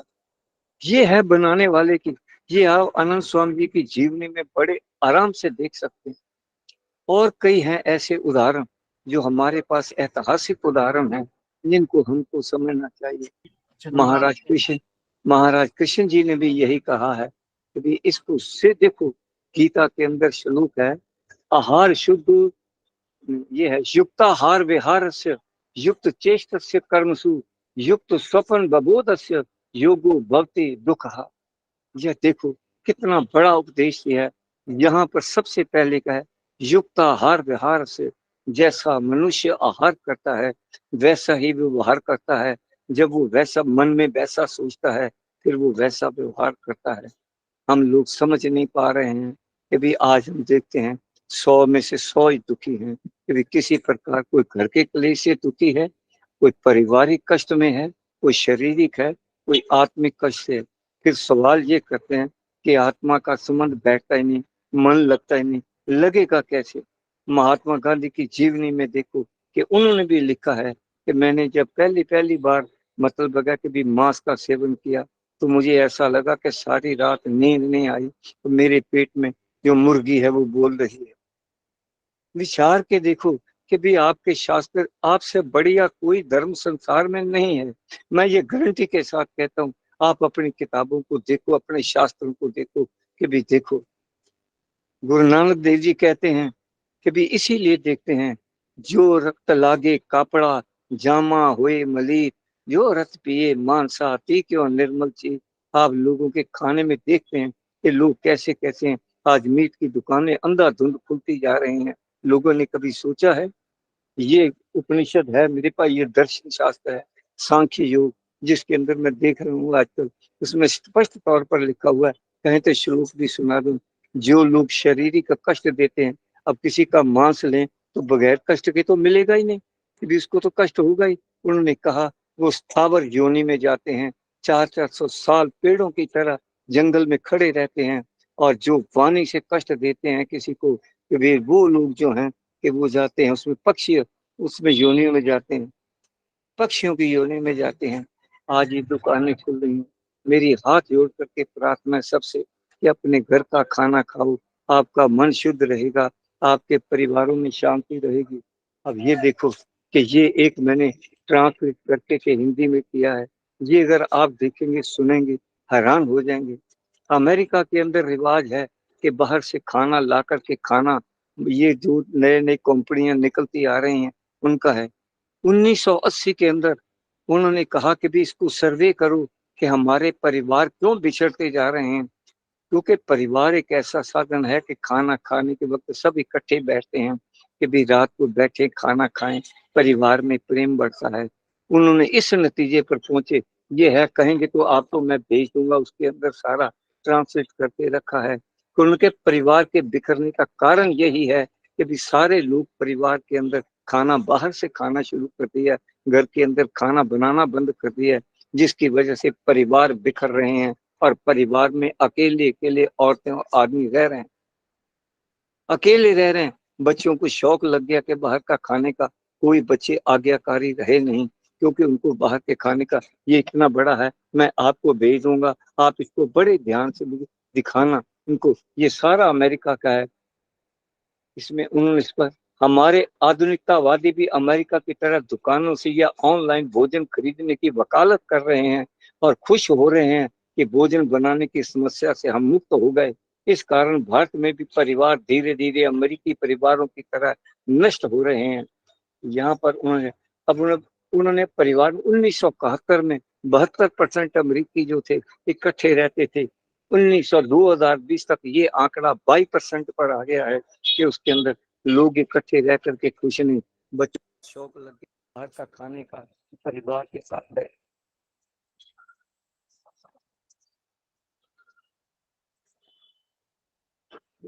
बच्चों को शौक हो गया कि भी मतलब है कि घर में खाना खाने का, तो इसका नतीजा ये है कि भी मतलब है कि आज परिवार टूट रहे हैं।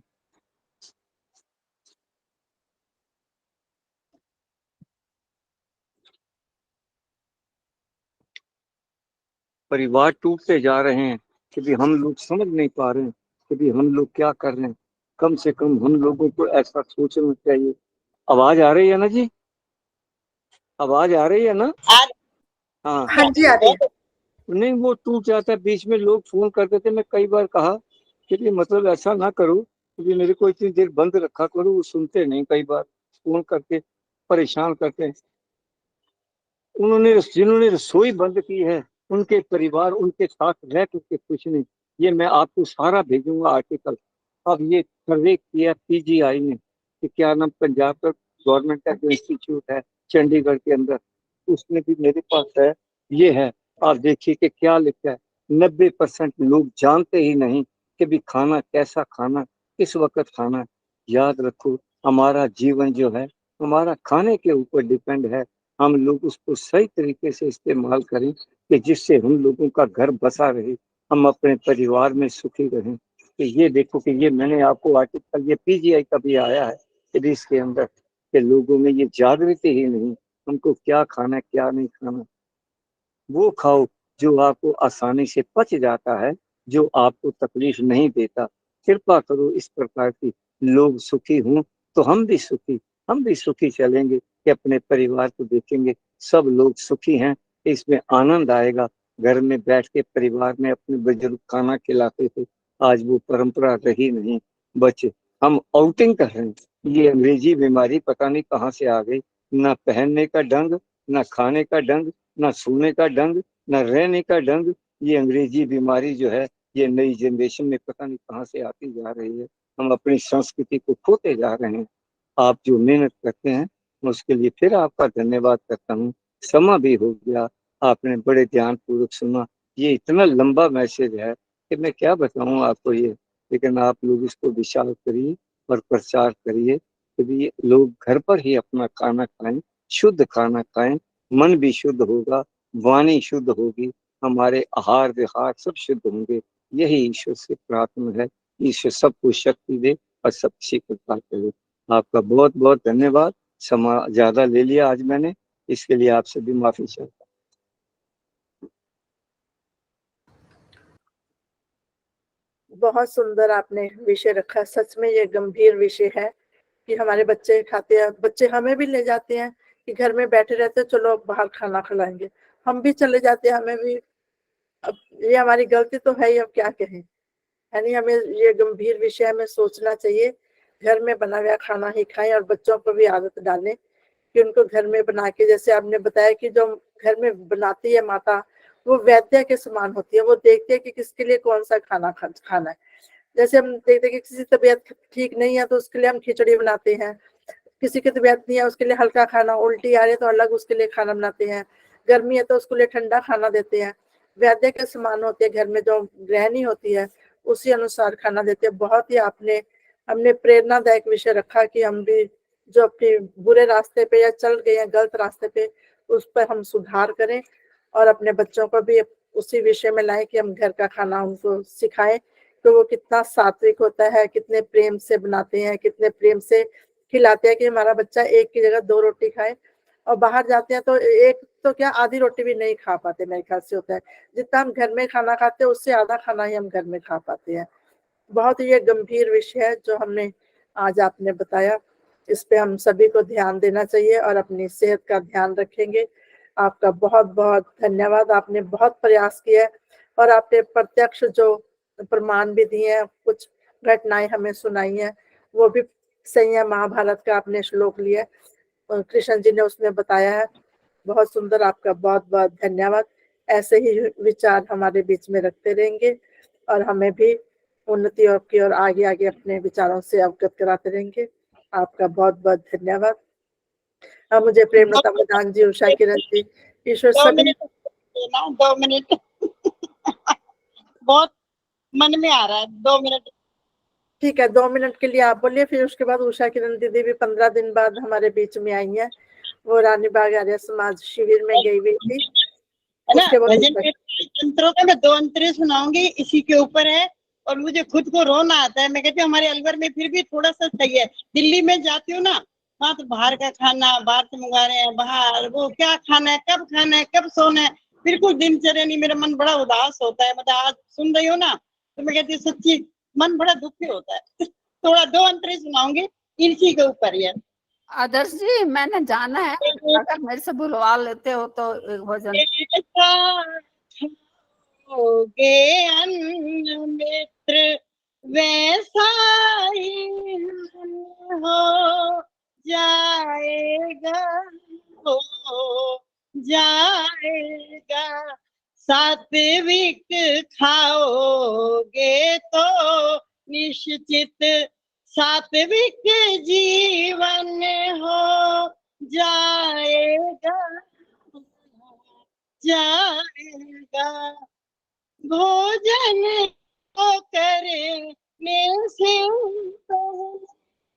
एक बार विचार जरूर करो, एक बार विचार जरूर करो।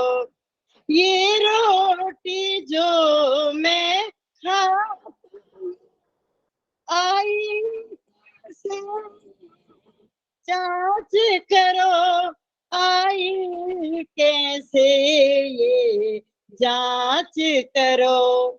नापाक कमाई वाले का भोजन बंधन हो जाएगा, हो जाएगा। जैसा खाओगे अन्न मित्र वैसा ही मन हो जाएगा, हो जाएगा। माँ के कातिल अपराधी को बताओ, एक कातिल के हाथ का खाना खाने से ही उनको क्या स्वप्न दिखा, और वास्तव में हम खुद ही खाएंगे और खुद ही बनाएंगे तो क्या होगा। माँ के कातिल अपराधी को जेलर ने रसोईया बना दिया, जेलर ने रसोईया बना दिया। रणवीर ने वो खाना, मुझे स्वामी के बच्चे, रणवीर ने वो खाना खाया और स्वप्न में माँ का कत्ल किया, और स्वप्न में माँ का कत्ल किया। है रसोइये का जो चिंतन, अपना चिंतन हो जाएगा, हो जाएगा। जैसा खाओगे अन्न मित्र वैसा ही मन हो जाएगा, हो जाएगा। भगवान कृष्ण भी अन्न की क्या महिमा होती समझाते हैं, महिमा होती समझाते हैं।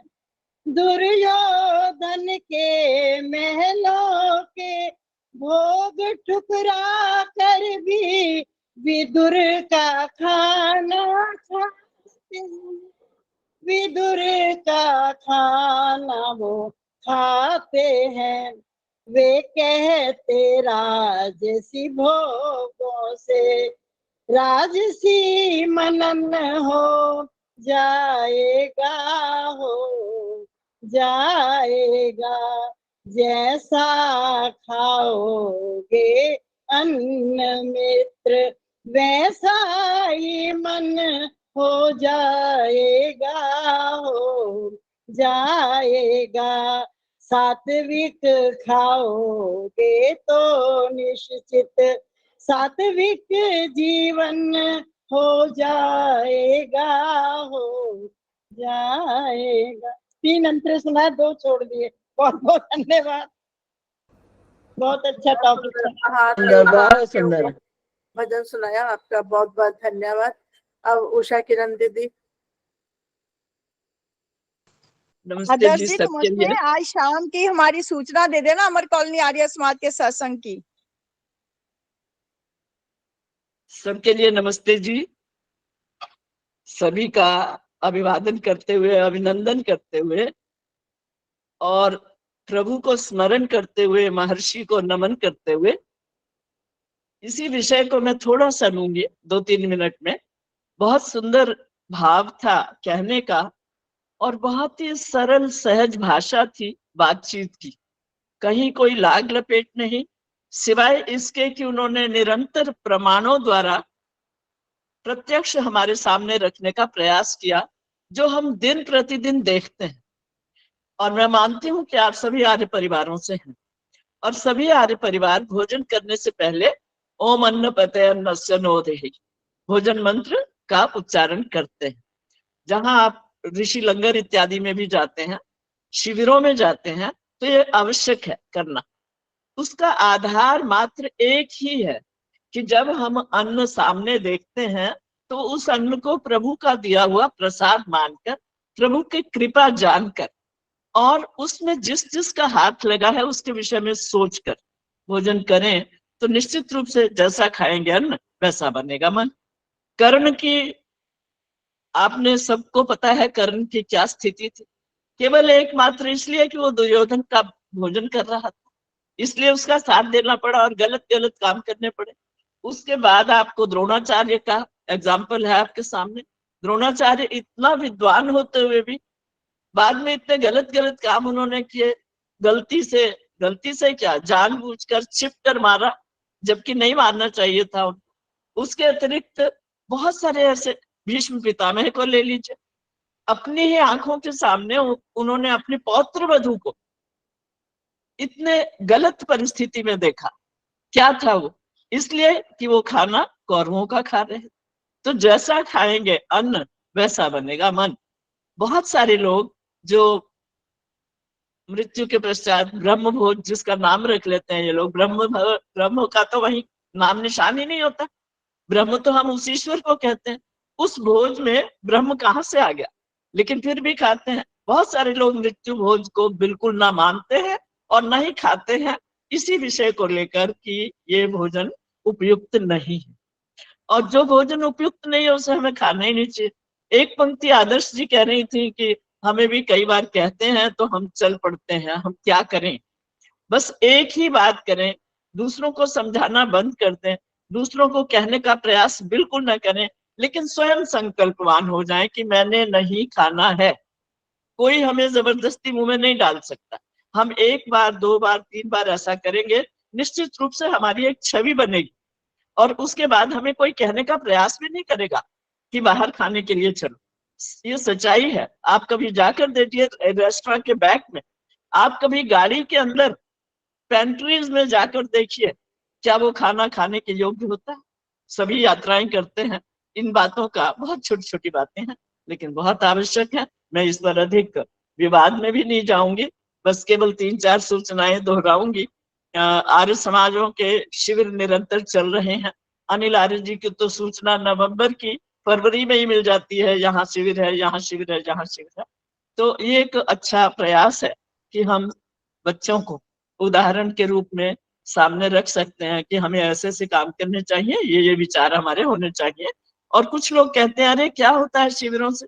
शिविरों से बहुत कुछ होता है। एक सीमित से समय में हम इतनी सारी बातें उनको प्रैक्टिकल बताते हैं, बिल्कुल क्रियान्वित रूप में। केवल कहते कहते नहीं है, करते भी हैं।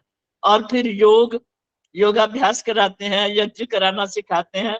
अभी शिविर चल रहा था, वैसे पहले 1 महीने का होता था, फिर 15 दिन का हो गया, फिर अब 12 दिन का हो गया। पूरी भारत में जो जनजातीय इंटीरियर में प्रदेश हैं छत्तीसगढ़ है, राजस्थान है, मध्य प्रदेश है, नागालैंड है, असम है, मणिपुर, इम्फाल, ये सारे जहाँ दूर लोग अभी भी वनों में रहते हैं। अब क्योंकि वन कम है तो वनवासी भी कम हो गए, और वनवासी भी बिल्कुल दिल्लीवासी ही जैसे हो रहे हैं। हमारे कैंप में, रानी बाग गुरुकुल में हमेशा की तरह कैंप लगा, और मेरा सौभाग्य कि मैं हर वर्ष वहाँ 15 दिन रहती हूँ। और वहां रहकर मेरा एक ही प्रयास होता है कि बिना कुछ कहे, बिना भाषण दिए, उनके सामने बस क्रियात्मक रूप में यज्ञ को भी रखा, संध्या को भी रखा, भोजन को भी रखा, और भोजन से पहले इस मंत्र का अर्थ इत्यादि बतलाते हुए ये सब करने का प्रयास किया। तो हम स्वयं संकल्पवान बने, और हम अपने संकल्प को दोहराते हुए दूसरों को भी समझाने का अपने आप ही प्रयास हो जाएगा, कुछ विशेष नहीं करना पड़ेगा। तो इन शिविरों की श्रेणी में वो तो हमारा समाप्त हो गया, रानी बाग गुरुकुल वाला और सैनिक विहार वाला। लगभग 450 कुल विद्यार्थी शिविरार्थी थे, हर आयु वर्ग के थे, छोटे भी बड़े भी, और 70-70 साल के भी, जो इतनी दूर दूर से आए थे। लोग कहते हैं कि इसका प्रयोजन क्या है। मुझसे बिल्कुल सीधे सीधे पूछा गया कि आप इतना समय यहाँ दे रहे हैं, देते हैं, इसका प्रयोजन क्या है। प्रयोजन ये है कि उनको यही नहीं पता कि वो भारत देश में रहते हैं, उनको यही नहीं पता कि उनके देश का नाम भारत है, हिंदुस्तान है या आर्यावर्त है। वो कहते हैं हम तो नागाज में रहते हैं, हम तो असम में रहते हैं। उनको देश या शहर में कोई अंतर तक नहीं पता। ये सारी बातें उनको बताई जाती हैं। उपासना का ठीक तरीका क्या है, यज्ञ क्या है, संध्या क्या है, क्यों करें, कैसे करें, क्या क्या उसमें आना चाहिए, और क्या क्या हम सीखने का प्रयास करें। और इसके साथ ही साथ ईश्वर से भी पहले देश है। ईश्वर तो है ही है, एक सत्ता है, मानते हैं सब, लेकिन ईश्वर को हम कब मानने का और जानने का प्रयास करेंगे, जब हम देश की रक्षा स्वयं कर सकेंगे और देश के लिए प्रयास करेंगे। यही मात्र एक तरीका है शिविरों के माध्यम से युवाओं को बताने के लिए, ताकि आगे चलकर वो और अगली पीढ़ी को बता सके। तो इसी श्रृंखला में वो वाला कार्यक्रम तो समाप्त हो चुका है। वहां के सारे शिविरार्थी भी लगभग चले गए होंगे। हमने उनको दिल्ली भ्रमण भी कराया, हमने उनको ओम बिरला जी के घर में ले जाकर उनसे बातचीत, इंटरव्यू इत्यादि, नाश्ता इत्यादि वो सब किया, बहुत अच्छा लगा। और उसके अतिरिक्त बाकी सारे काम बहुत अच्छे थे। अब जो कार्यक्रम चल रहा है इस समय, 28 तारीख को उद्घाटन हुआ था, और शालीमार गार्डन है यहाँ, दिलशाद गार्डन के बहुत पास, डीएवी पब्लिक स्कूल, नाम राजेंद्र नगर भी कहते हैं, साहिबाबाद भी कहते हैं। आर्यवीर दल के 1000 शिविरार्थी हैं वहां इस समय, और 1000 शिविरार्थी है, करीब करीब 100-200 का स्टाफ हो जाता है। उसके बाद आप, मैं और हमारे अन्य साथी आते रहते हैं, जाते रहते हैं, तो समझ लीजिए रोजाना की 500 उपस्थिति वो भी है। हम प्रयास करें, बच्चों को जाके प्रोत्साहित करें, कार्यकर्ताओं को प्रोत्साहित करें, और अपना सहयोग धन के रूप में भी करें। आर्थिक सहयोग के बिना बात नहीं बनती है, आप सभी को मालूम है। और इसका समापन होगा 4 तारीख रविवार को शाम 4 बजे। आप सभी सादर आमंत्रित हैं, आने का प्रयास कीजिएगा। संकोच मत कीजिएगा कि हमें वहां कोई जानता नहीं है। आप आएंगे तो आपको अपने आप जान जाएंगे सब। और यही एक तरीका है आपस में एक दूसरे को जोड़ने का, बच्चों को अच्छा बनाने का। और उसके पश्चात हमारा केवल आर्यवीर दल ही काम नहीं करता, दिल्ली का आर्य वीरांगना दल भी बहुत बड़ा है। उनका भी शिविर 5 तारीख को प्रारंभ होगा रघुमल पब्लिक स्कूल में, जहाँ होली का कार्यक्रम होता है हमेशा दिल्ली में। तो 5 को प्रारंभ होगा और 11 बजे का उसका समापन होगा। उसमें भी आपका हृदय से स्वागत है, आप सभी आए। इसमें आदरणीय विजय जी बहुत योगदान देती हैं, आदर्श जी तो वहां भी आई थी, गुरुकुल रानीबाग में भी आई थी। आप लोग प्रयास करें, इन बातों को बढ़ावा दें। मैं क्षमा चाहती हूँ, थोड़ा अधिक समय ले लिया।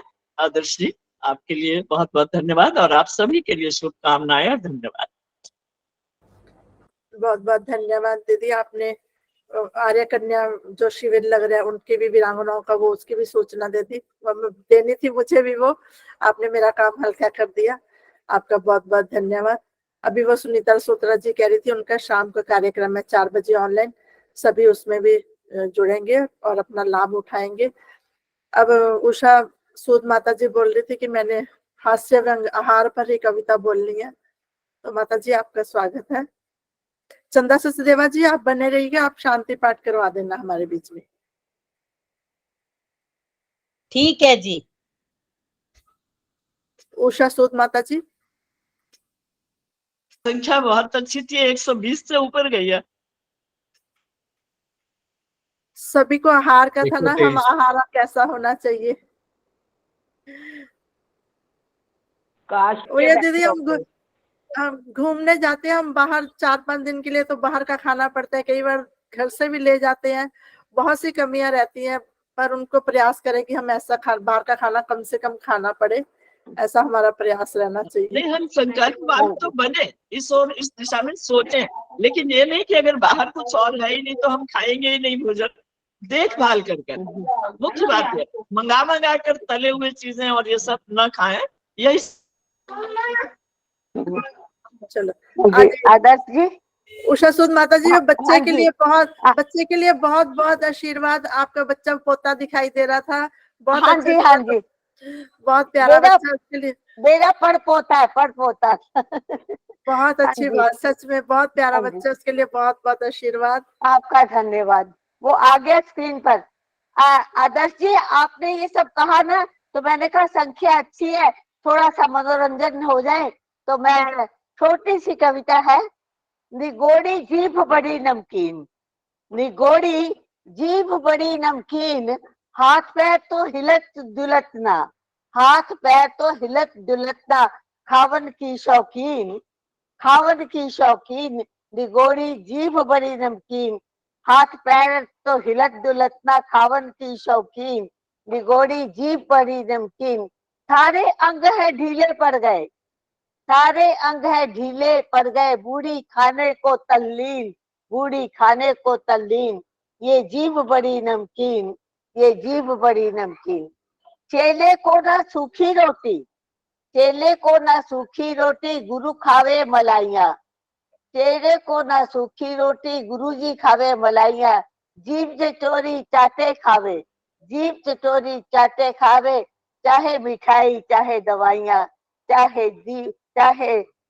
मिठाइयाँ चाहे दवाइयाँ, निगोड़ी जीभ बड़ी नमकीन, निगोड़ी जीभ बड़ी नमकीन, गरम पराठा माखन वाला, गरम पराठा माखन वाला, सुबह सुबह ही खावे, लंच समय में साग में, लंच समय में साग में देखो दवा, दबा के घी ही डाले, निगोड़ी खाने कोई शौकीन, निगोड़ी खाने की शमकीन, लंच समय में डाले, लंच समय में घी दबा के डाले, और निगोड़ी जीभ बड़ी नमकीन, निगोड़ी जीभ बड़ी नमकीन, शाम हो गई होटल जाके, शाम हो गई होटल जाके, समोसा जलेबी लावे, चाट पकौड़ी खावे, बल्ला पापड़ी चाट पकौड़ी वे खाने से हो गई तल्लीन, निगोड़ी जीभ बड़ी नमकीन, निगोड़ी जीभ बड़ी नमकीन, हम सबकी कमजोरी है ये जीभ, चाहे हम कहे कि हम नहीं खाते, लेकिन इतनी हमारी जीभ है, ये निगोड़ी है, तो मैंने केवल आपको हास्य रस में डुबोने के लिए थोड़ा सा बोल दिया, आपने समय दिया, आपका धन्यवाद। बहुत अच्छा, बहुत बढ़िया। बहुत सुंदर हास्य व्यंग कविता आपने सुनाई। सच में बुढ़ापे में कुछ और चले ना चले, खाने के लिए जीभ और बोलने के लिए भी जुबान, ये तो चलती चलती है, हाथ पैर चले ना चले ये रह जाती है। ये भी एक हास्य व्यंग है। तो बहुत बहुत धन्यवाद उषा सूद जी आपका। अब सुषमा सिक्का माता जी भी कुछ कहना चाहती हैं। माता जी आपका स्वागत है। उसके बाद कमला हंस जी का निवेदन है भजन के लिए, वो तैयार रहेंगी। मैं कहना चाहती हूँ, उन्होंने बहुत अच्छा बताया अभी खान पीन के ऊपर। हमें जैसा खाएंगे अन्न वैसा ही बनेगा मन। ये हमारे अपने हाथ में है, अपने शरीर को हमने कैसे ठीक रखना है।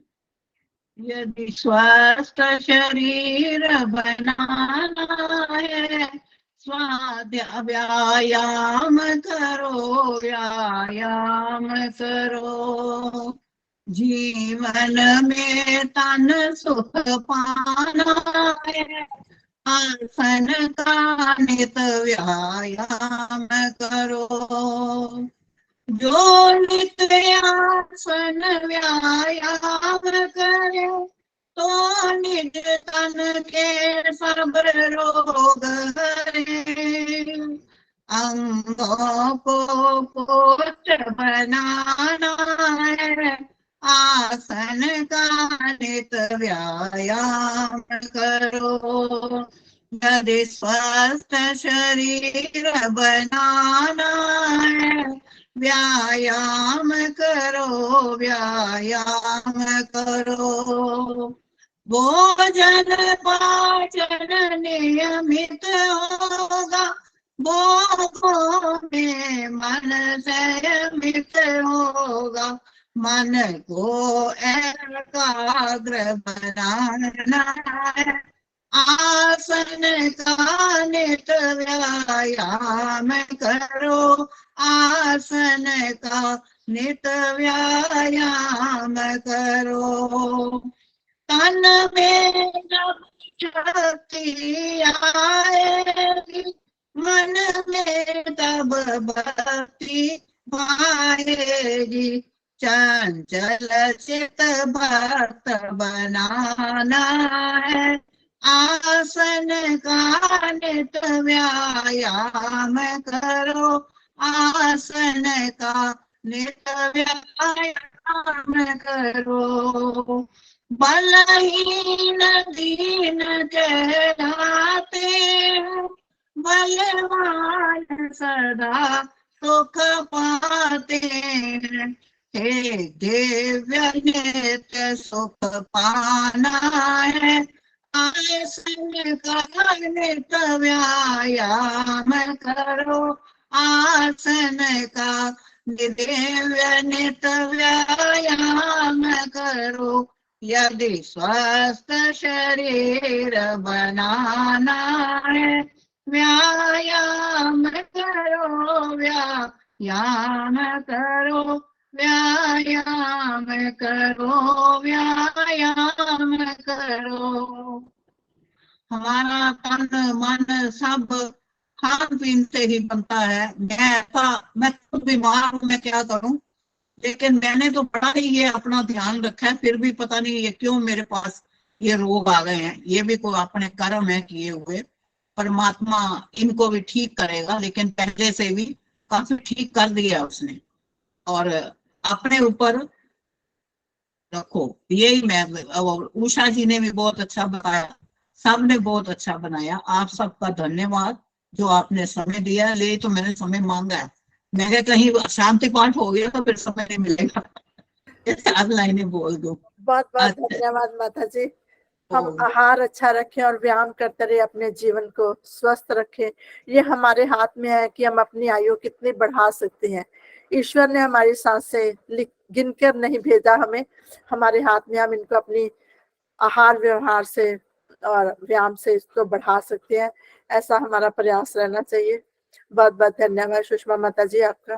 कमला हंस जी आइए, एक छोटा सा भजन, इनके बाद चंदा सचदेवा जी शांति पाठ के साथ कार्यक्रम समापन करेंगे।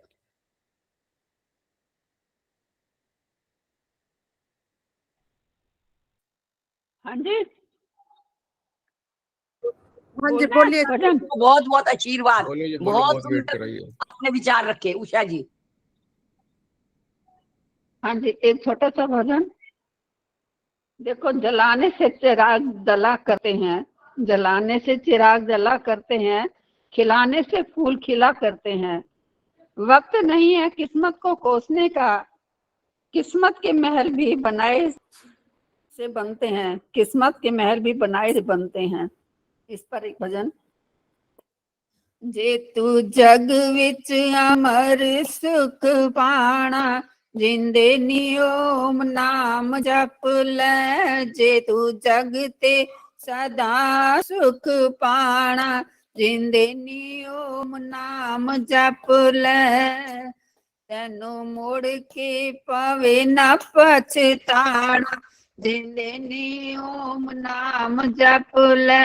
तेनू मुड़ के पवे न पछताना, जिंदे नियम नाम जप ले। अनगिन जीव लखा योनिया च पाए ने, किते कर्मां दा फल पल भोग रहे ने।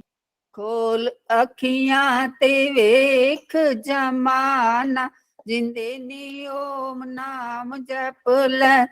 खोल अखियां ते वेख जमाना, जिंदे नी ओम नाम जप ले जे तू जगते सदा सुख पाना जिंदे नी ओम नाम जप ले प्रभु दी कचहरी विच चलदा लिहाज ना प्रभु दी कचहरी विच चलदा लिहाज ना उथे कामयाब होंदा कोई चालबाज ना पैंदा सब नू हिसाब चुकाना जिंदे नी ओम नाम जप ले ओ पैंदा सब नू हिसाब चुकाना जिंदे नी ओम नाम जप ले जग है बगीचा उस शाहे लाजवाब दा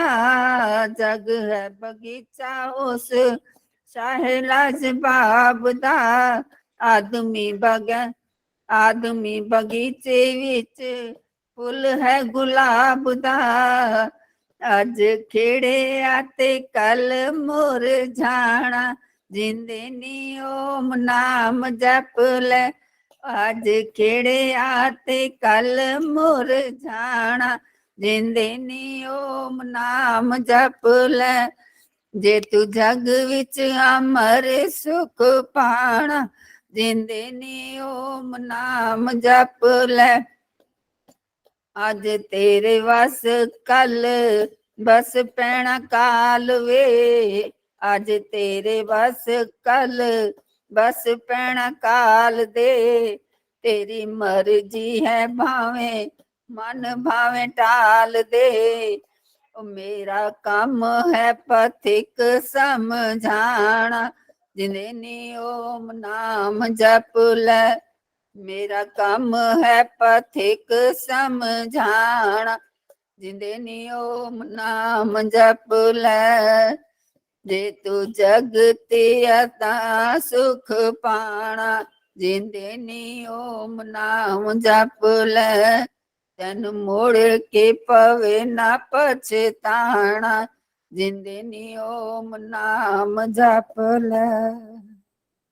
धन्यवाद जी आदर्श जी आपका। बहुत सुंदर भजन आपका। अगर हमने संसार में सुख पाना है तो उस प्रभु के ओम नाम का सिमरन करते रहे। आपका बहुत बहुत धन्यवाद। सभी बहन भाइयों का बहुत बहुत धन्यवाद। आज का जो हमारा विषय था आहार, वो हम अपना आहार सही रखें और अपने जीवन को स्वस्थ बनाएं और व्यायाम करते रहें। सभी का बहुत बहुत धन्यवाद। अब मैं चंदा सिदेवासी से निवेदन है कि शांति पाठ के साथ कार्यक्रम का सभी बहनों को और भाइयों को सादर नमस्ते जी। हर सप्ताह निरंतर प्रेरक विषयों के साथ और प्रेरणादायक कार्यक्रम के लिए, हमारा ज्ञान वर्धन के लिए आदर्श जी, विजय रानी शर्मा जी और पूरी टीम का, और विशेष रूप से कुलभूषण जी को हार्दिक शुभकामनाएं, बधाई और आशीर्वाद। चराय वेती बहुत बहुत धन्यवाद। अब शांति पाठ।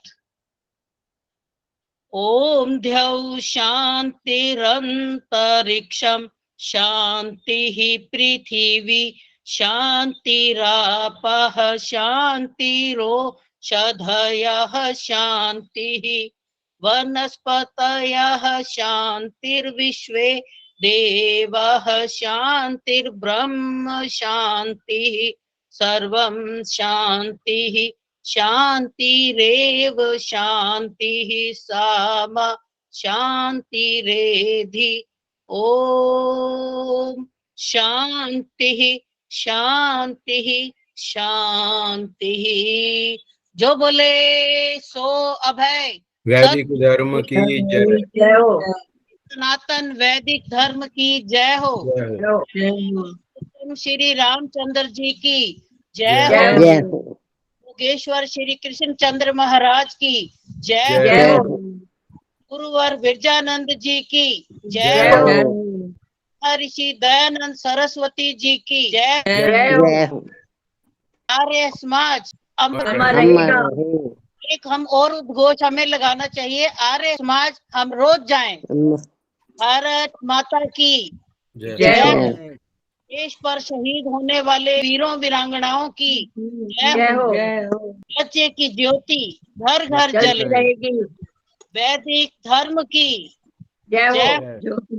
वैदिक ध्वनि।